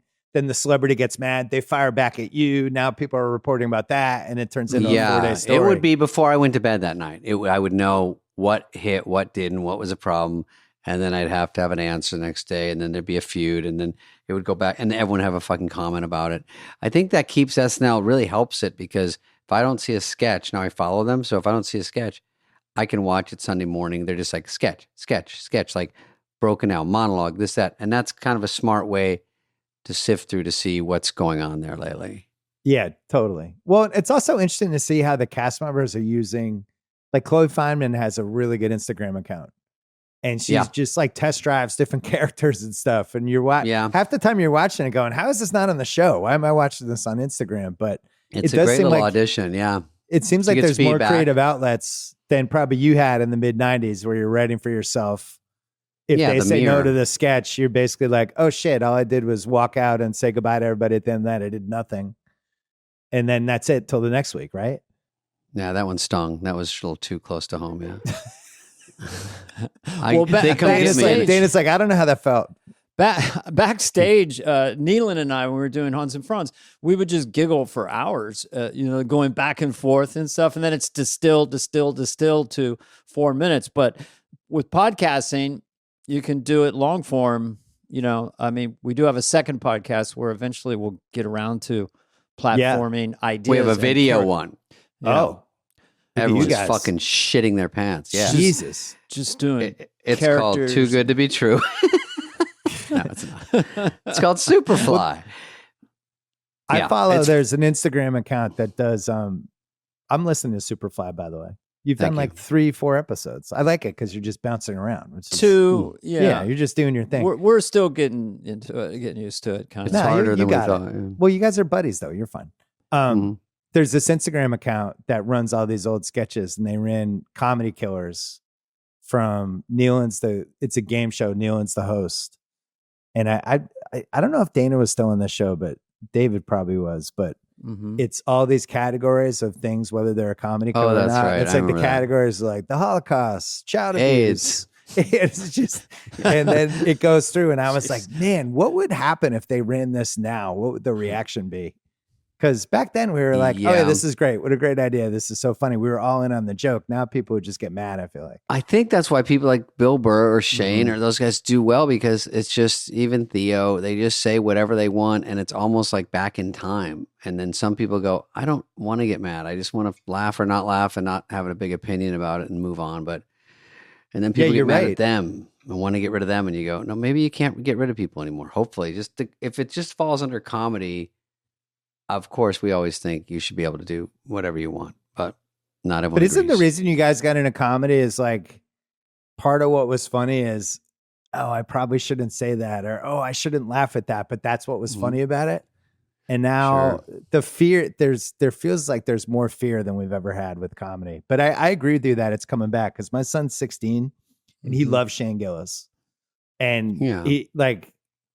That generation, I think, is ready to see somebody kind of dance close to the line again. Right. They went from the super pampered, super everyone's scared to do anything, and the new people are like, hey, fuck it, let's get back to just laughing and doing jokes and not, because it's all down to like 5 jokes you're allowed to use, and then everyone's like, okay, I'll accept that one. That one didn't offend anyone. It has no corners on it. It's just the most generic, bland dog shit. And some of these comedy specials, they're just sitting talking, like there's not even earlier. They're just like walking around. And you go, Is there jokes? Someone's like, "Ooh, I won't have an audience in mind," or "I won't have this," and there's not. It's not just even jokes anymore, or making you laugh. It's like introspective, and I go, I personally would go, let's just get back to getting laughs. Mm-hmm. I agree. What do you think, Dana? You know, you were maybe too young for this when it came out, but Blazing Saddles.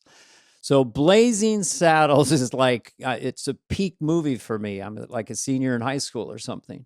Yeah, sure. And so I knew that Richard Pryor, who co-wrote it with Mel Brooks, was not racist, and neither was Mel Brooks. I knew it was they were satirizing all the white racists are idiots. Cleavon Little is above everybody. So, and the movie's hysterical. But yeah, you can't do it now. The difference between, like I played a Strom Thurmond or whatever, Southern Care on SNL, and right now it would be like as if I'm that guy.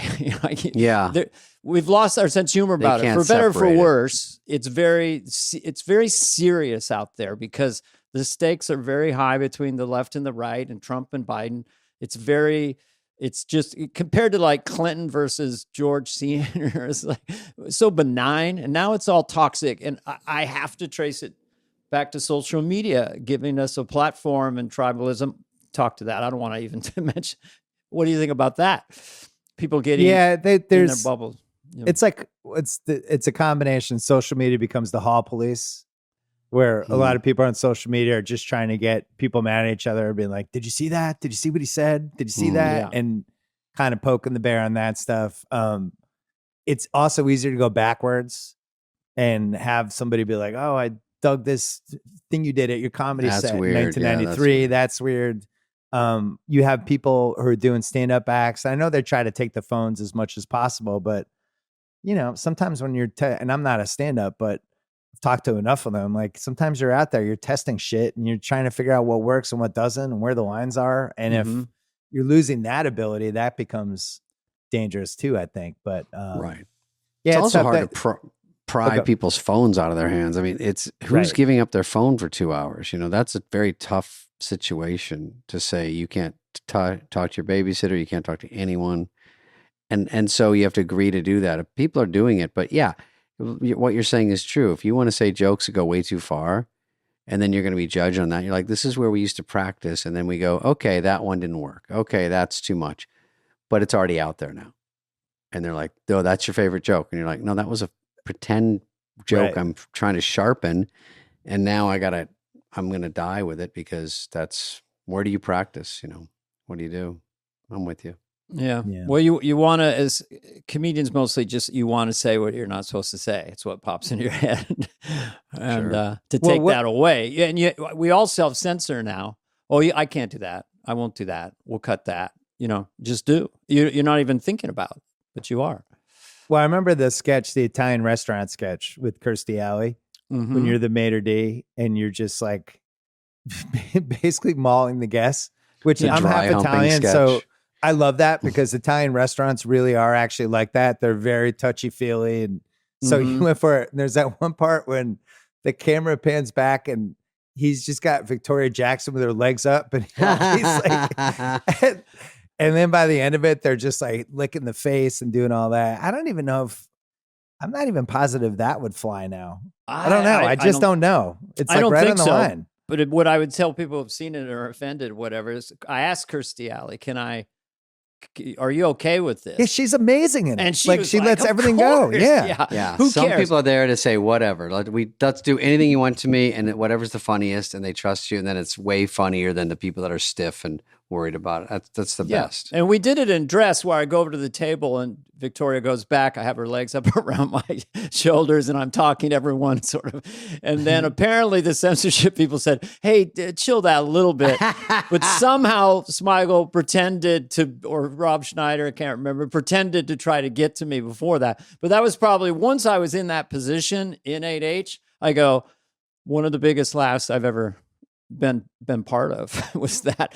But had the honor to be associated. To your point, couldn't do it today. We're going to have, I don't know if we had her already, Sharon Stone. There's a sketch that has 16 million on YouTube where we are sort of ogling her. She's going through airport security.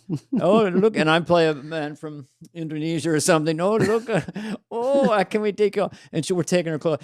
I don't know if we'll talk about it with her or whether you were after her, but I remember when I did the pod with Spade, we were talking about SNL. The thing that I always feel like it doesn't get enough credit for, it catches somebody a lot of times at the absolute most famous they ever were at whatever point in their career, but with the guest host, right? So you had Sharon Stone on probably like right after Basic Instinct or right before, and she's the most white hot famous she's ever going to be, like right there, right in that moment. And that's why it's so funny to see some of the social media accounts that are around SNL, right? About like they have the ones of just there's a Twitter account of just a guest host announcing the musical guest.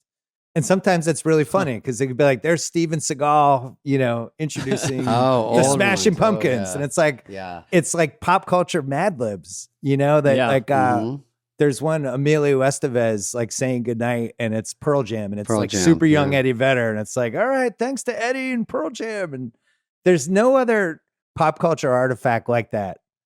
Someone dug up, Bill, which I saw, might have been on Twitter, was just rolling at promos, which I didn't know they were rolling when I was there, because they're just rolling and then they're like, and I used to write promos. So it's me, Emilio, Eddie Vedder, Lauren talking and then going, okay. And then it's just all the talk in between. I would say this, I'd hit this. We step out of frame. They try one. Hey, it's Emilio Estevez and Pearl Jam. And then we all walk back into frame and go, how'd it go? We were a second too long. Okay, take this word out. It's riveting for me to go like, there's me. It's almost like watching that Beatles thing where you go, there's something I didn't know about, and they're filming, and it just a little sliver of time in one of my favorite things in the world, and just doing it, and just the boring daily grind of that place, and you go, it's so fucking cool. Well, for both of you, it's like all that stuff must be like these random home movies that are in your attic, but meanwhile, like 20 million people have seen them.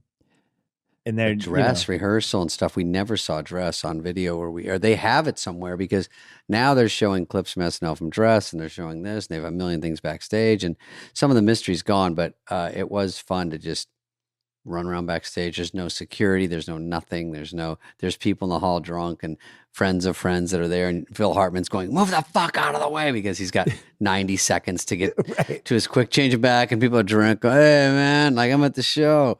But now I think they've got a little more dialed in, but that was part of the fun of it.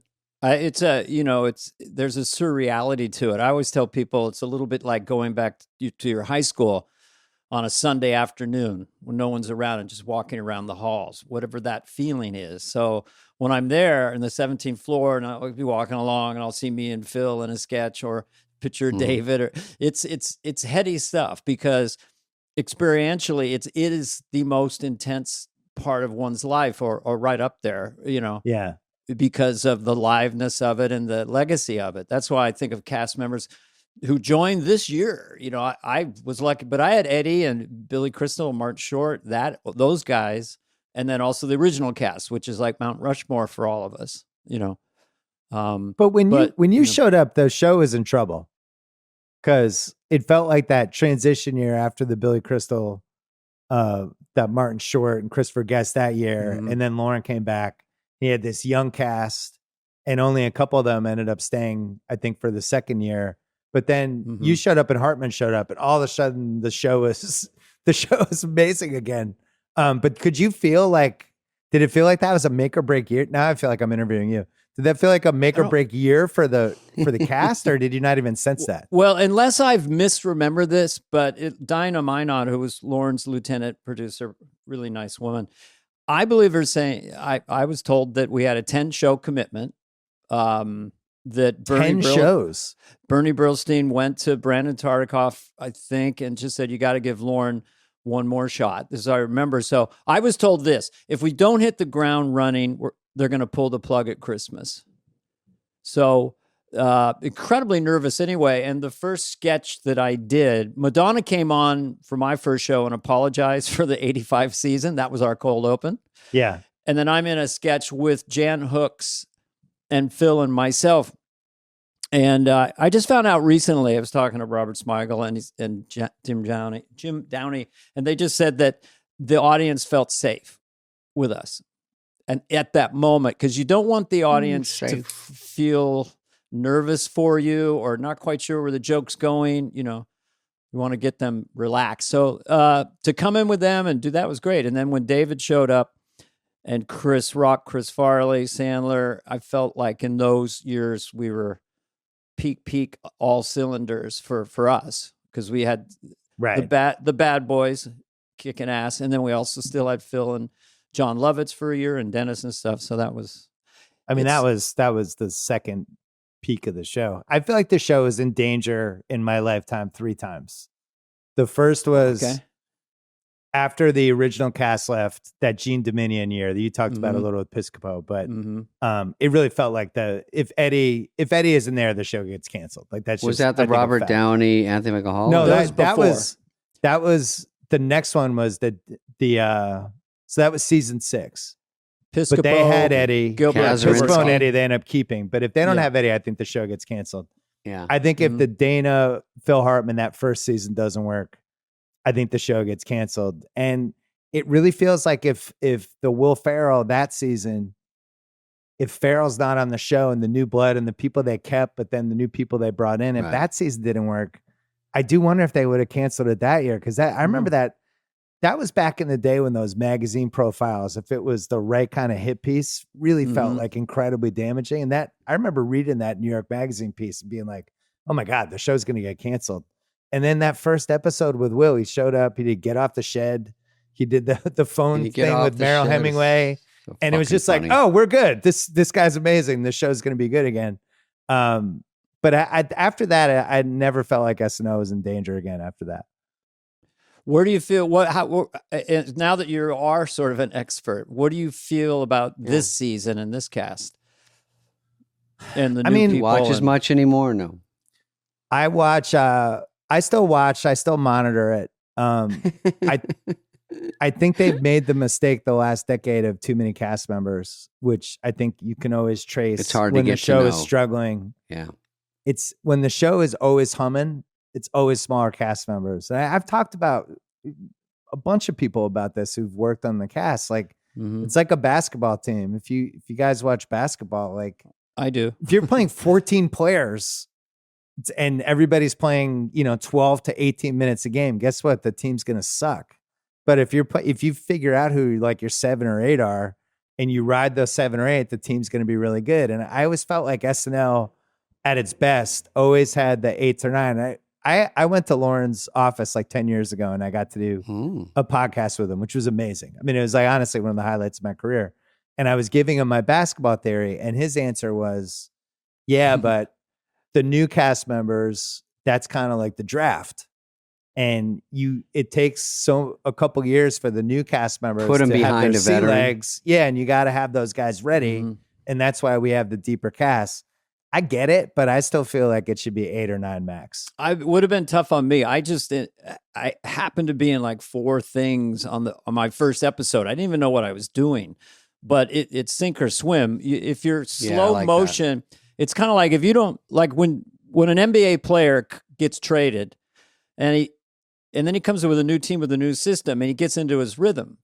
He fits with the system. All of a sudden he's scoring 20 points. He's a different basketball player. But if you coming off the bench constantly and the offense isn't running through you, the same thing with SNL. If you can't get your reps in and get rid of the fear, not all of us are Eddie Murphy, who I thought was a savant, at 19. But even Will Ferrell, everybody gets better the more they're out there. And then the audience also discovers you, gets comfortable with you. So it's pick your poison. I don't think, Lorne, it's his show. He's 50 years. He has a method to everything. He thinks of everything. So I guess this is how it works. You get to be on the show, but you may have, we didn't have anyone not in the show. When I was there, it was 7 cast members. Right. So everybody was in every show, but now a lot of times, I wasn't in it for 2 weeks. It's like Survivor. Yeah. Because there's people that just, if you don't make it, and then they sometimes add but don't subtract. So now you add this person because you got to cover like a leading man type. There's sometimes there's types. I never got that back then. but sometimes you need to fill a Phil Hartman role. Sometimes you need to fill this kind of guy. And then if you don't do it, or just adding, now suddenly it's just too many to keep track of. It's just hard for them. They go bananas. But then if they leave, where do you go? I remember I was going to leave a year earlier, and then they're like, what do we have lined up? Because it's always easier to get work when you're on SNL. And then right. Had a movie almost every summer, and then you leave, and luckily got on Just Shoot Me. But that doesn't always happen. So what do you do when you go? And so you just sometimes just stick it out, and there's people there sticking out longer than we used to. I stayed 6 years, and that was considered a hair long. Sandler, Farley, Rock was 3, Sandler and Farley were 4 or 5. No, 5. So I stayed 1 year too long, and I was like the fucking guy that went to college that came back to high school, because it was Will and Sherry, and I was like, I liked them, but I immediately felt like, oh no, all my guys are gone, and I don't know what to do with this. And so I just did one. Lauren goes, stay, and you can do one segment a week, do whatever you want. And I didn't do sketches. I just did one segment a week of whatever I wanted. And that was like my own kind of update. So that was where the Terry Hatcher thing was. Sean Penn gave me a tattoo. I thought that really worked. Yeah. It was fun. It's fun, but you have one swing to get it right. I went to the World Series, did a field piece to the Braves with Chipper Jones and some people. So, some of those came out pretty funny. But after that, I said, no, I think it's time to boogie, and then I forgot where this question started. Well, I mean, part of it is about how you build the cast, right? And everyone says the same thing. You have to have that one glue person, and then you could argue about who the greatest glue person was. It's probably Phil Hartman, Phil and Aykroyd. Yeah, Aykroyd's in there. I think there was a moment where Sudeikis and Hader together were like just literally covering every possible glue thing you would ever want. and Fred Armisen too. Right. Those three. Guys are it's always amazing superstars. that you get these new peaks after Will Ferrell. And then we asked Kenan Thompson, who's your MVP or whatever? And he said the women of the last 20 years. Yeah, and I do think there were complaints about misogyny in terms of casting, and Nora Dunn had some complaints about it. Yeah. And boy, starting with, I don't know, Sherry O'Terry through Tina, and I'll miss all the name, Maya and Amy Poehler, and, it's just Kristen, and then Kate. Yeah. And but you know what though? I never thought that was totally fair, because I always felt like Jan Hooks was one of the best cast members of that entire generation. Yeah. Ever. And they're always like, oh, it wasn't until this and it was like, man, I thought it's taking it away from her a little bit, because she was so I thought good. I mean, to me, she's in the running of one of the best female cast members in the history of the show. Yeah. And I think she's in the top 5. Yeah, a male. Women were not running for president. I mean, Sarah Palin came on the scene, and there was Tina Fey meeting that. Yeah. In the era I was in, it was mostly men politically. There were other figures, but so that sort of evolved as well. Obviously, Hillary became a big thing, but Jan Hooks. I don't know if I wouldn't call her underrated, because everybody knows. But if you really take a deep dive into her work, she was one of those, what can't she do,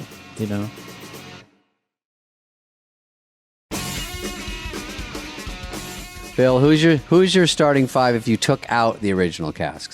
That's they're too good. They don't count. And take us out. Yeah, take us out. He's like, you don't have to worry about that. Yeah, no, I got that.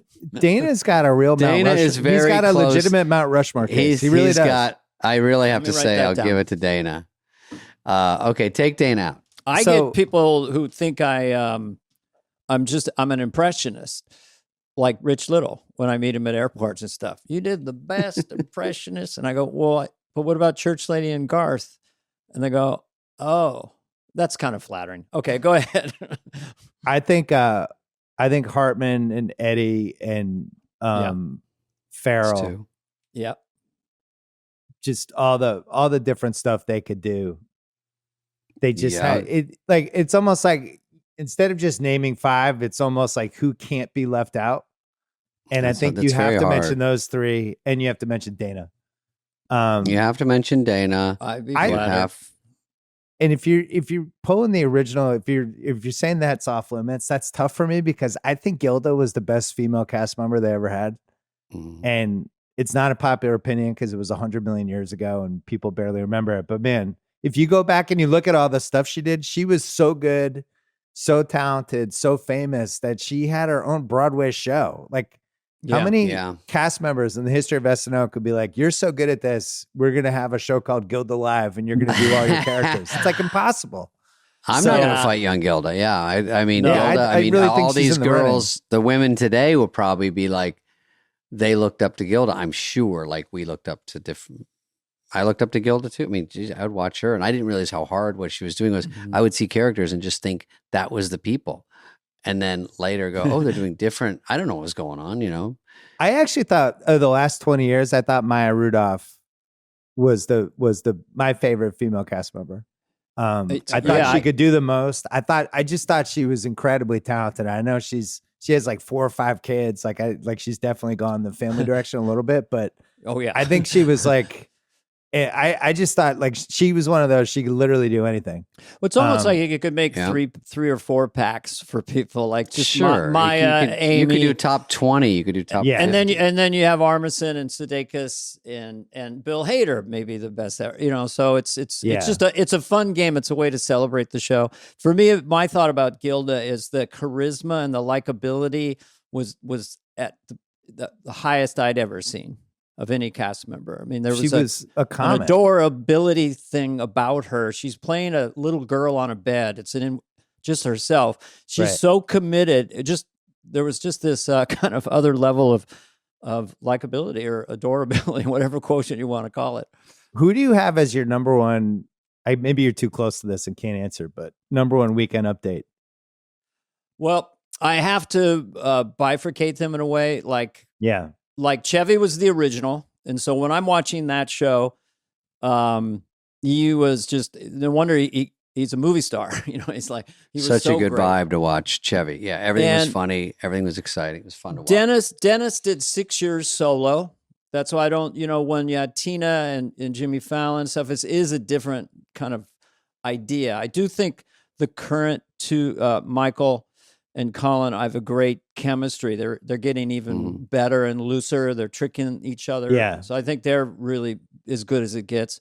But for a solo, you know, night after night, I've never been around. And David would, Dennis is just such a brilliant joke writer. And he's a machine. So I would put him up there as the solo. I mean, Norm only did 2 years. You know, it's different, right? Yeah. It was 2 years. Norm also had a thing you couldn't take your eyes off of him, you know, when he was doing Update. That smile, the dimples. I mean, he looked like a movie star. He never played into it, but he looked like a full-blown movie star, especially in that era. And then the turns that his jokes would take. I don't know, what do you call it, David? That style of his, like, OJ's not doing too well because he kills people, or whatever it was, you know. The pauses. Yeah. Pauses and like this really bold turn. So it's fun to talk Michael about. Jackson says he'll never get married, mostly because he's gay. Yeah. You know, it's like, and then, but they let him do it. And then it's just hard to compete with that because that's just in a world of, you weren't canceling people, he would have been canceled. I mean, there's so many things he said, and then he doesn't stand up. Or he was uncancelable. People. Maybe he might have been uncancelable. Just wouldn't have cared. No, he doesn't care. And even later in his career, he would just do gigs and people come, they know what they're getting. So, but can I just talk to that for a second? Because Norm's, he wasn't stoned, but his eyes were all sparkly and he had a grin on his face. I saw him go on The View once with Barbara Walters and everyone, and they're just talking about presidents or something. And he gets into a casual thing, just soft selling it with that grin of his.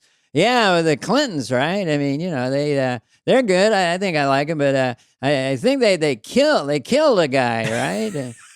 You know, they killed too many people. That's one problem. And Barbara Walters didn't know who he was. It was just a comedian getting booked. Like, what are you? Wait, what? What are you saying? Nothing. I think you're really great, right? But so his soft pedaling, he was almost like a country guy out in the town square or something. So.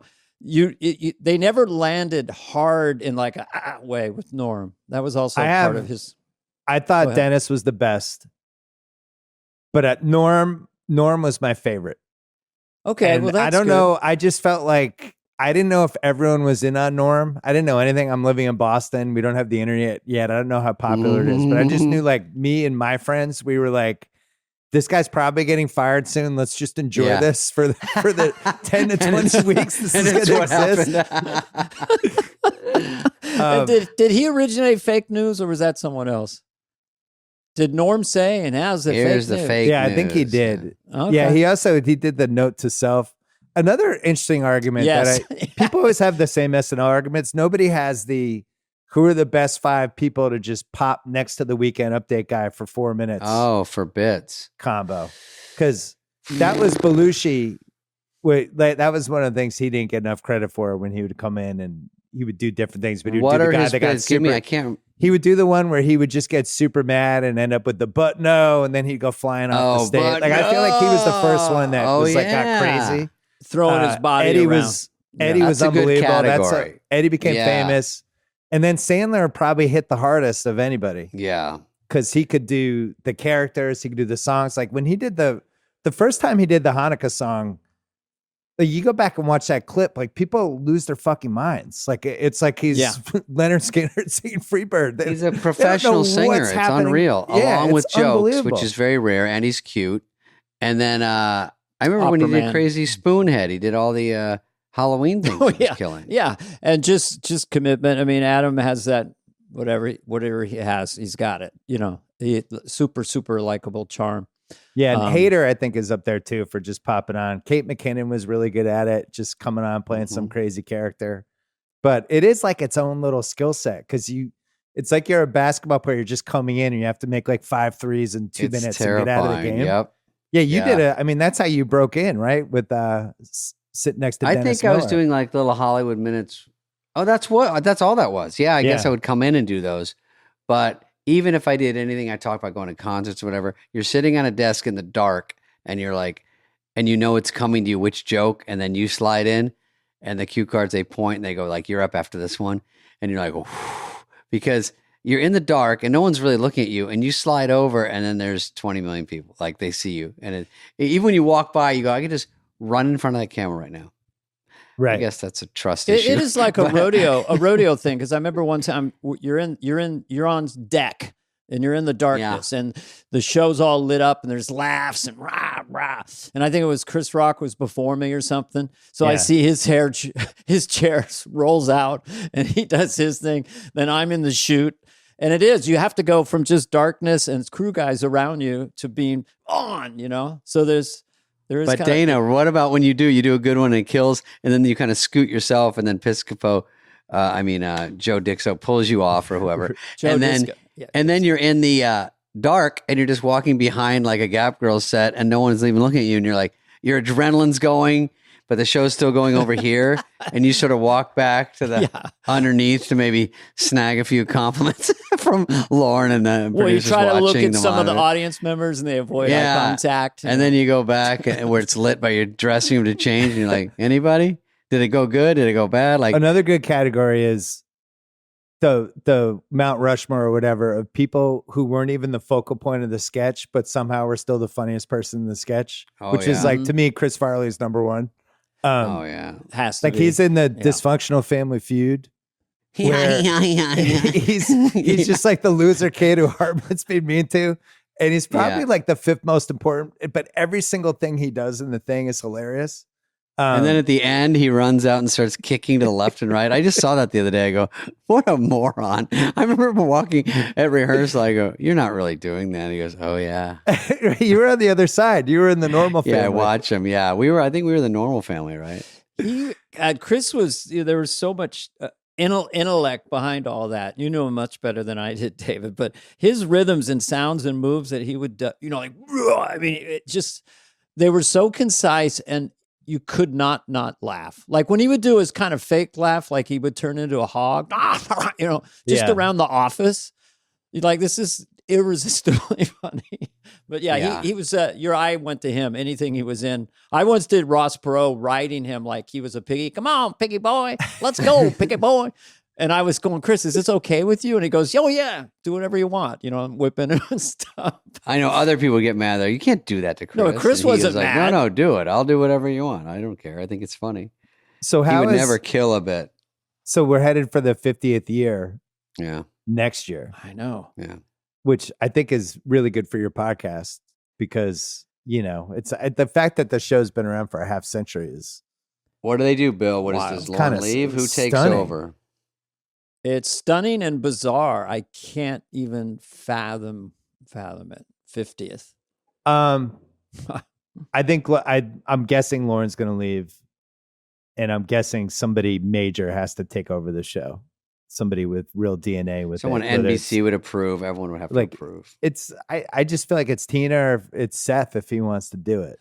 And it's got to be somebody on that level who has that kind of chops. They're not just be like, hey, we hired Bob. He's been a huge fan of the show. He'll be taking over for Lorne Michaels. Like, I don't see that happening. I feel like the person's got to have DNA. Yeah, we brought him over from Hallmark. And they would have to, they would be warned ahead of time that half the time you're miserable. I mean, it's a tough show. Not every show crushes. There was just a lot of shows in my era where the party's a little grim and didn't really land it that night, because that's why there's no other sketch shows, because the ratio of success to failure and a quick hit sketch. Yeah. But I do think the fact that it's live, they tried to take that away in the 90s. They said, let's make it taped and we got to change the theme. And Lorne, to his credit, always resisted. Somehow he knew about branding before maybe that was become such a thing people talk about. Stuck with that theme. Everything's familiar. And that's why we can interview cast members. We talked to Mikey Day yesterday. Right. He's on today. And we know everything. We told him that. We know the offices you're in. We know Lorne's there. It's still, but Lorne might just stay a few more years. I don't know. Who knows? Like the Patriots are going through this now. Bill Belichick just left and they hired a new coach and he's got a new coaching staff. And there's been a lot of stories about, whoa, things are so different. And, the coach talked to the media today and, oh my God, they have this, they're changing this part of the office and it's going to be this now. And everybody's like, because Belichick was there for 20 plus years. Yeah. And just any kind of change feels like the most substantial change ever. So I can't even imagine with SNL if somebody else came in and was like, hey, I thought of an idea. We're going to merge two offices and make it one big office. People are like, what? You can't do that. It's been that way for 50 years. And, I don't know how you do that. Maybe Tina and Seth could make one Lorne. I don't know. I mean, they would. Lorne is very good politically with the new regime, as Universal, whoever is, or whoever the head of the network. He's really good at doing that. And how do you navigate all these cast members, kind of Game of Throning each other, even if they love each other? It's still just your friend gets. So I don't know. It's really hard to imagine. And Lorne knows all the celebrities too, so Lorne can call someone and say, maybe Steve Martin would be good in this. Let's call him. Yeah, and but that's the thing that has to be able to be dialed in. The new iteration of the show, I don't feel like should be celebrity dependent. I would go back to what the roots of the show were and go to cast members and a guest host, but not be celebrity dependent, because celebrity and pop culture is part of what they should be, kind of I felt that. Yeah. And we talked about it earlier yesterday when the podcast a while back, but when a celebrity would come in, and then in my era, someone from the cast would do that impression. I just thought it was dispiriting, for the cast. Right. And we had, so I do think this, I'm going to say it, the secret sauce, one of them is watching a young performer come in, male, female, watching them trundle along and then become a star. You're in real time, you're experiencing it with them.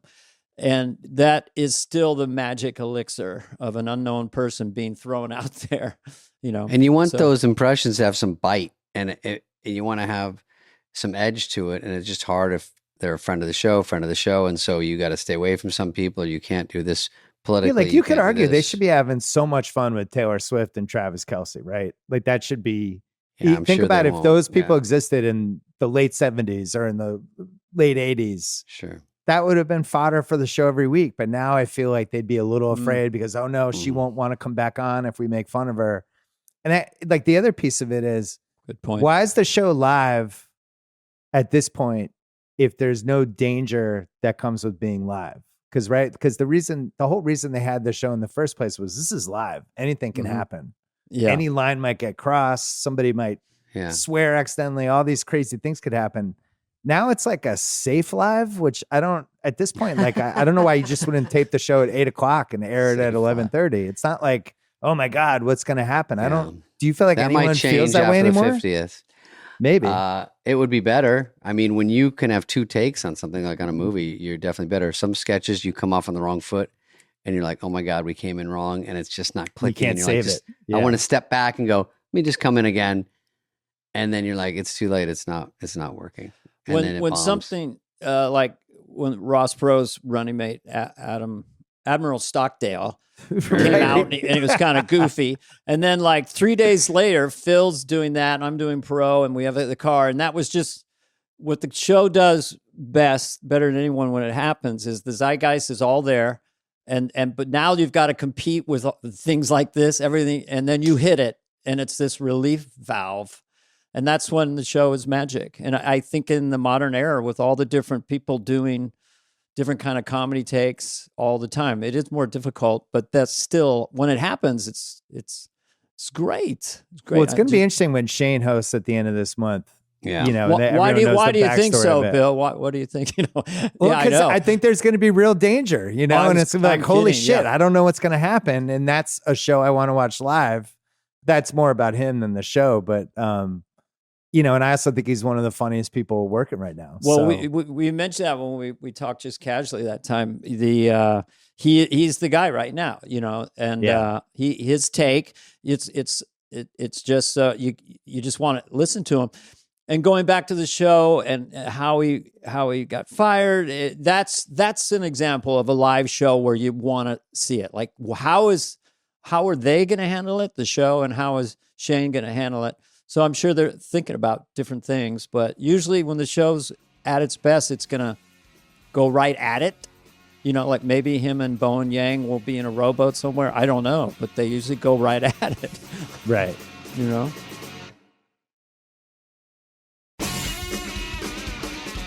Bill, I have don't get mad. I have a sports question. Yeah, let's go. Don't get mad. I know your temper. My temper. Because people ask me this. I'm kidding. He doesn't have a temper. Is football allowed to be rigged? I know people say it's football rigged, but then they also say it's entertainment or NBA. Is that stuff allowed to fudge and twist because it's an entertainment company instead of just sports? I don't really get that. Are you saying could the Super Bowl have been scripted because Kansas City won and they won in overtime and Taylor Swift and her boyfriend kissed after the game? That's part of it, and how beneficial that is. Or even I saw a thing with Shaquille. I see basketball players sometimes online saying, "Oh yeah, we're told the finals will be this long and who wins." And Shaq saying when he got drafted, David Stern said to him, "Where do you want to play, hot or cold?" And he said, "I want to play somewhere hot." And he goes, "Okay." And then the day of the draft, he goes, "It'll be Orlando." And then he's saying this, and he goes, "That's a famous story." Yeah, I mean that's so weird. I never heard that story, and I go, "Is that so?"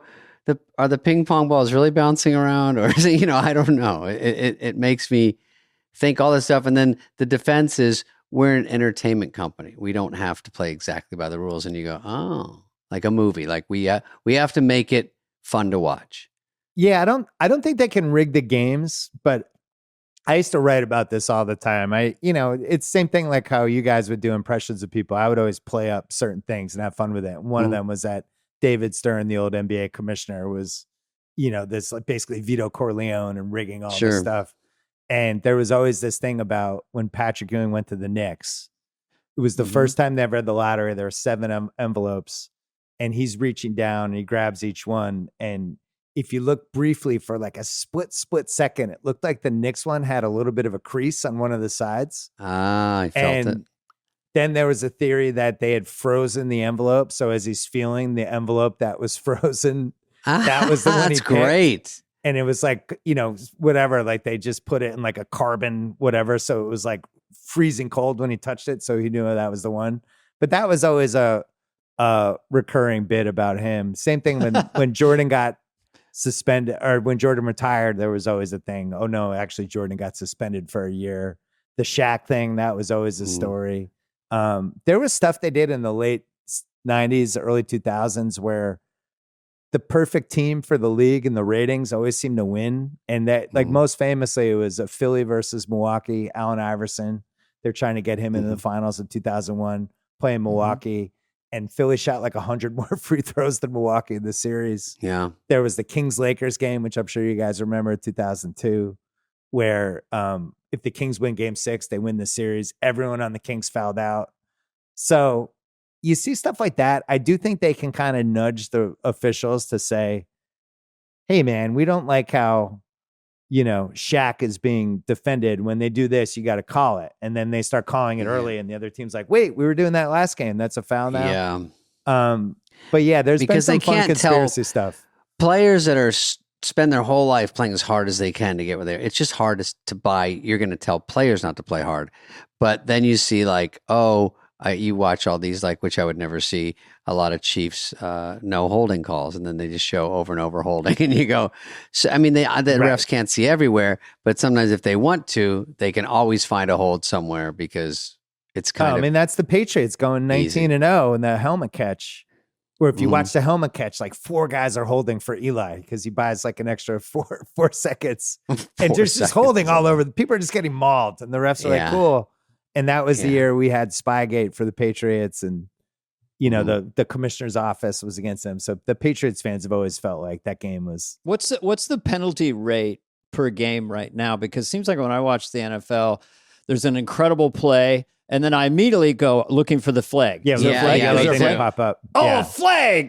The best play I've ever seen. So I do think if you're going to rig professional sports and you want to kind of nudge it, that would be your way to do it without getting caught.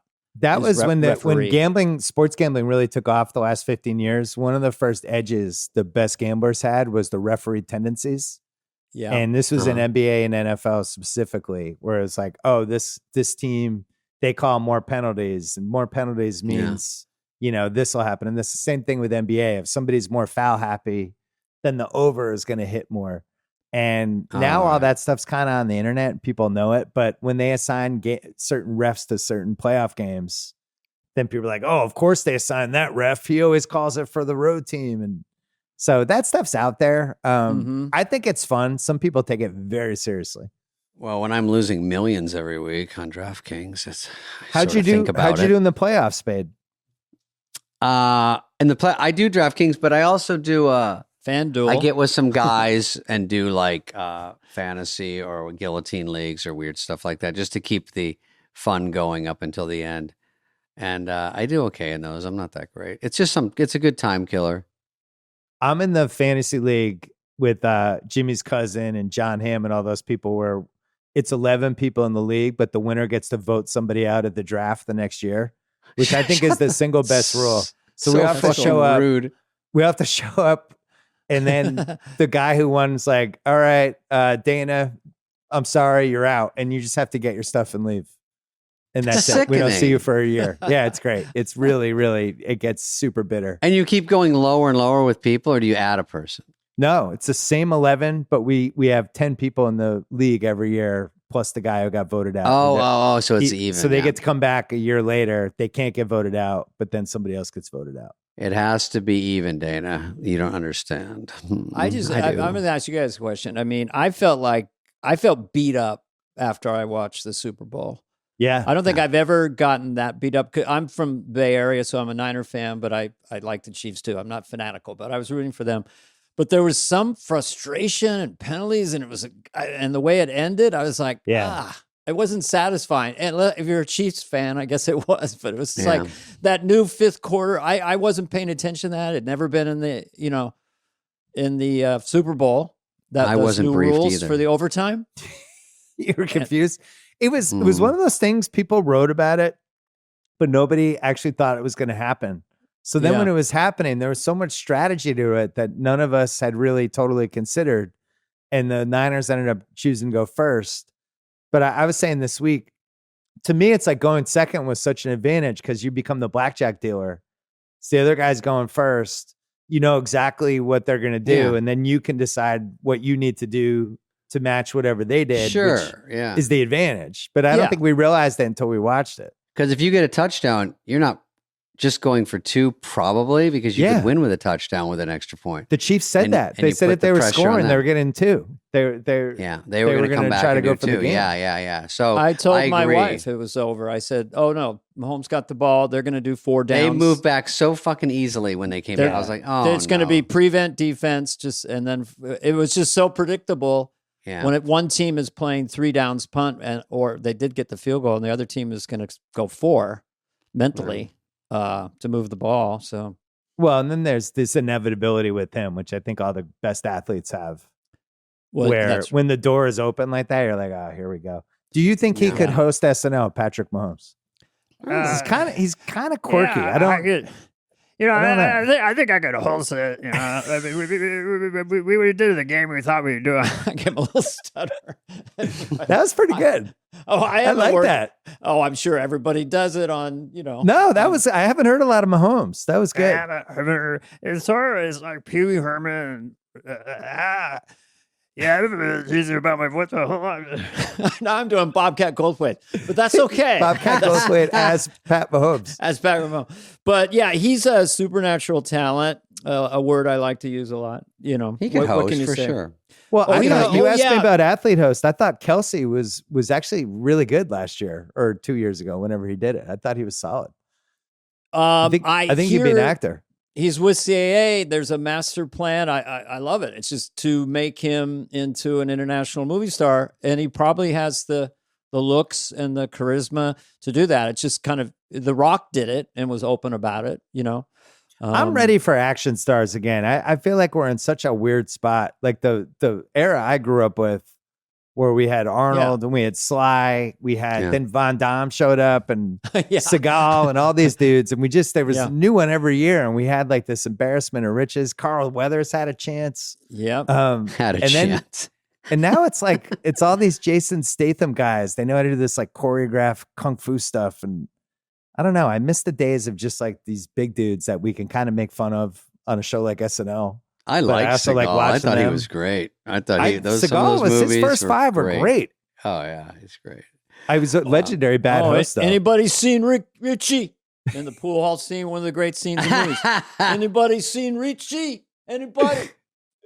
He always played Italian dudes. He played like Nico Peretti and people like that. Even though I didn't even know what that meant when I was a kid. I just kept going, "You better kick his fucking ass, dude." And there's like 8 guys, and he walks in and starts being a dick. And I go, once in my life, I just want to be this guy. Just go up to a bunch of guys that are looking at me and go, "The fuck are you looking at?" Just for once, and then beat the shit out of all of them. He was Steven Seagal when he hosted the show. As far as just this alpha male presence and stuff.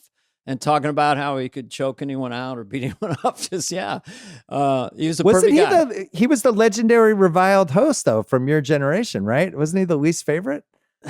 There's others I wouldn't mention. I liked him. I did too. It's hard to act tough when you ask for a scrunchie because I found him fascinating. You'd go by the dressing room during the week and you'd hear a woman in a state of pleasure. It was just really interesting, Oh my God. What a lover that guy was. I guess so. But he was just fun to talk to. What a trip. But he was a little offended by Hans and Franz. We had to rewrite it because he thought we were making fun of him in the read through. And then we rewrote it so that you could beat up Arnold. You're the only one who could beat up Arnold. But I like the guy. I don't know. I like it. There's worse hosts, but you can't really name everybody. It's just too rude to name them. No one's going to do that, Yeah, that becomes aggregated. It's like the Daily Mail. David Spade said so-and-so is they the quote most it for the rest host. of your life. Yeah. But Marcy Klein told us that she was the wrangler of the hosts over the years and producer. Hi, Marcy. And Lauren would say, so-and-so was in their dressing room. They're not coming out. So she would have to go in there and they'd be crying. And the show's on in 4 minutes or just having a panic attack. And so, you kind of have some empathy for the hosts. They're doing something that's impossible, Yeah. One of the things, because I loved all the books. Like I read, there's this great book that came out, I'm going to say mid 80s. It's called, I think, Live from Saturday Night or something like that. But it's about the first 10 years of the show. And it was one of my favorite books. And then the oral histories came out with Jim Miller and Shales and a bunch of other stuff. But you'd read the history of the show and these things that happen, never expecting YouTube's coming. and all these other things where you could actually just go back and watch. So there was always that legendary story of Belushi when he was so fucked up he couldn't go, basically couldn't start. It was I think when Kate Jackson hosted, and they were like, it's 50-50 whether he could die in the air if you put him on Lauren. And Lauren's like, I'll take those chances, and puts him on, and he's in the first sketch. So I've always read that story, and then you watch the clip, and it's like, Belushi seems fine. He's like fine. He's a tiny bit green, but it doesn't seem like he's gonna die during the sounds sketch. better. Yeah. Yeah. So sometimes the video doesn't match up whatever the story folklore was. Yeah. Dana, and we gotta wrap up, Bill. But anything else? You have something good for Bill? It can be sports. It doesn't have to be. It can be anything. Well, I love sport. Well, I'm a big like a lot of people now, but I was with the Warriors mentally with Nate Thurman and Rick Barry. Oh, look at you. And so I've always been a fan of the Warriors. And of course, this era with Steph is amazing. I guess the rumor today, they're trying to get, which they're not going to get LeBron, are they? Yeah, it didn't happen. The trade deadline was last week. And and then it mysteriously got leaked today that the Warriors tried to trade for LeBron, and the Lakers said no, and LeBron didn't want to go there. So obviously the Lakers are leaking this because the Warriors are playing better and they have good chemistry. And it's like, oh, actually, they were trying to trade a bunch of you for LeBron. Get in their heads. Yeah. So it felt, I thought, a little diabolical. Get Bronny. Yeah. Oh, they were trying to get LeBron, but we said no. It's like, all right, maybe. Don't you have to get the kid to get Bronny get Bronny to get LeBron? Well, the kid's had a rough freshman year in college. Yeah. So I'm not sure he's hopping into the draft sore right away. sub. Yeah, it's a tough one. He's like 5 points a game at USC. So this is my last question because I know you're a movie fanatic as well because you do the rewatches. I don't like forget top 10 whatever movies that you can revisit throughout your life. Oh yeah. So I see The Godfather every year, pretty much. There's ones that you just see a lot of. So for me, Heat was the movie that started the rewatchables because we did on my podcast. It was the 20th anniversary, and me and my friend Chris Ryan were just like, let's just do a podcast about Heat. Fuck it, people loved it. So we created the rewatchables. What do you want to do? That was the first time Pacino went full scream, which is amazing. Pacino is crazy in that movie. Pacino has explained it after that he's playing the character like the guy's on cocaine. Yeah. And it's like, yeah, we know. We saw Heat. We know that's what you're doing. He's like, she's got a great ass. A great ass. But Heat's up there. Same time. Go ahead. And then Boogie Nights. The two Godfathers are on all the time now because I think Showtime has just stripped all their library except for the Godfathers, and they're on constantly. And I'm amazing. I just can feel like I can dive in at any time to those. Shawshank's a good one. Pulp Fiction. I mean, there's certain ones that just any science fiction in there.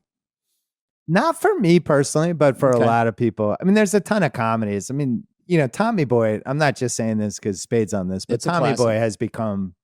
The good thing about, especially when you get older and you have young kids and you can start showing them the comedies, it's got to be one of the first 6 or 7 because I don't know how old a kid has to be to understand Farley was one of the funniest people of all time and how funny that movie is, but it's probably like age 4 where you can like Fat Guy in a Little Coat. It might even be age 3, but you can just indoctrinate them in that. So there's a bunch of the rewatchable. Like, what about me in the window watching the girl at the pool? Are we watching that part? Maybe like fast forward. Is that cut out of? I think that's cut out on TV. So there's even Joe Dirt. There's stuff that's cut out, and I never know it. And then I go, so there's people that are seeing these movies with a couple of parts missing because it's so rough for TV, and I'm like, they don't even know those extra parts. I don't know. That's a bummer. One of the cool things now is like with YouTube and all these different places, like Dana's show from the mid '90s.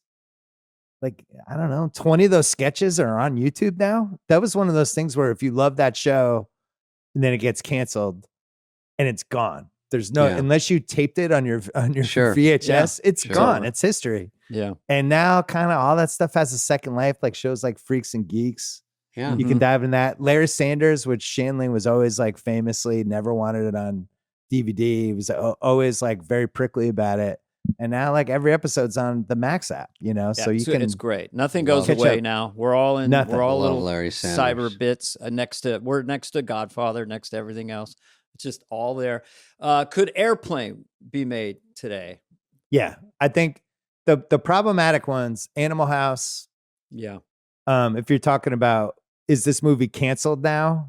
Which we talk about a lot on the rewatchables, like Animal House, Revenge of the Nerds, Porky's. I don't know how Porky's happens with women. Yeah. Yeah. I don't know how Porky's happened the first time. How you explain? Yeah. I don't even know how you explain it now, much less in 83. Fast Times at Ridgemont High. Yeah.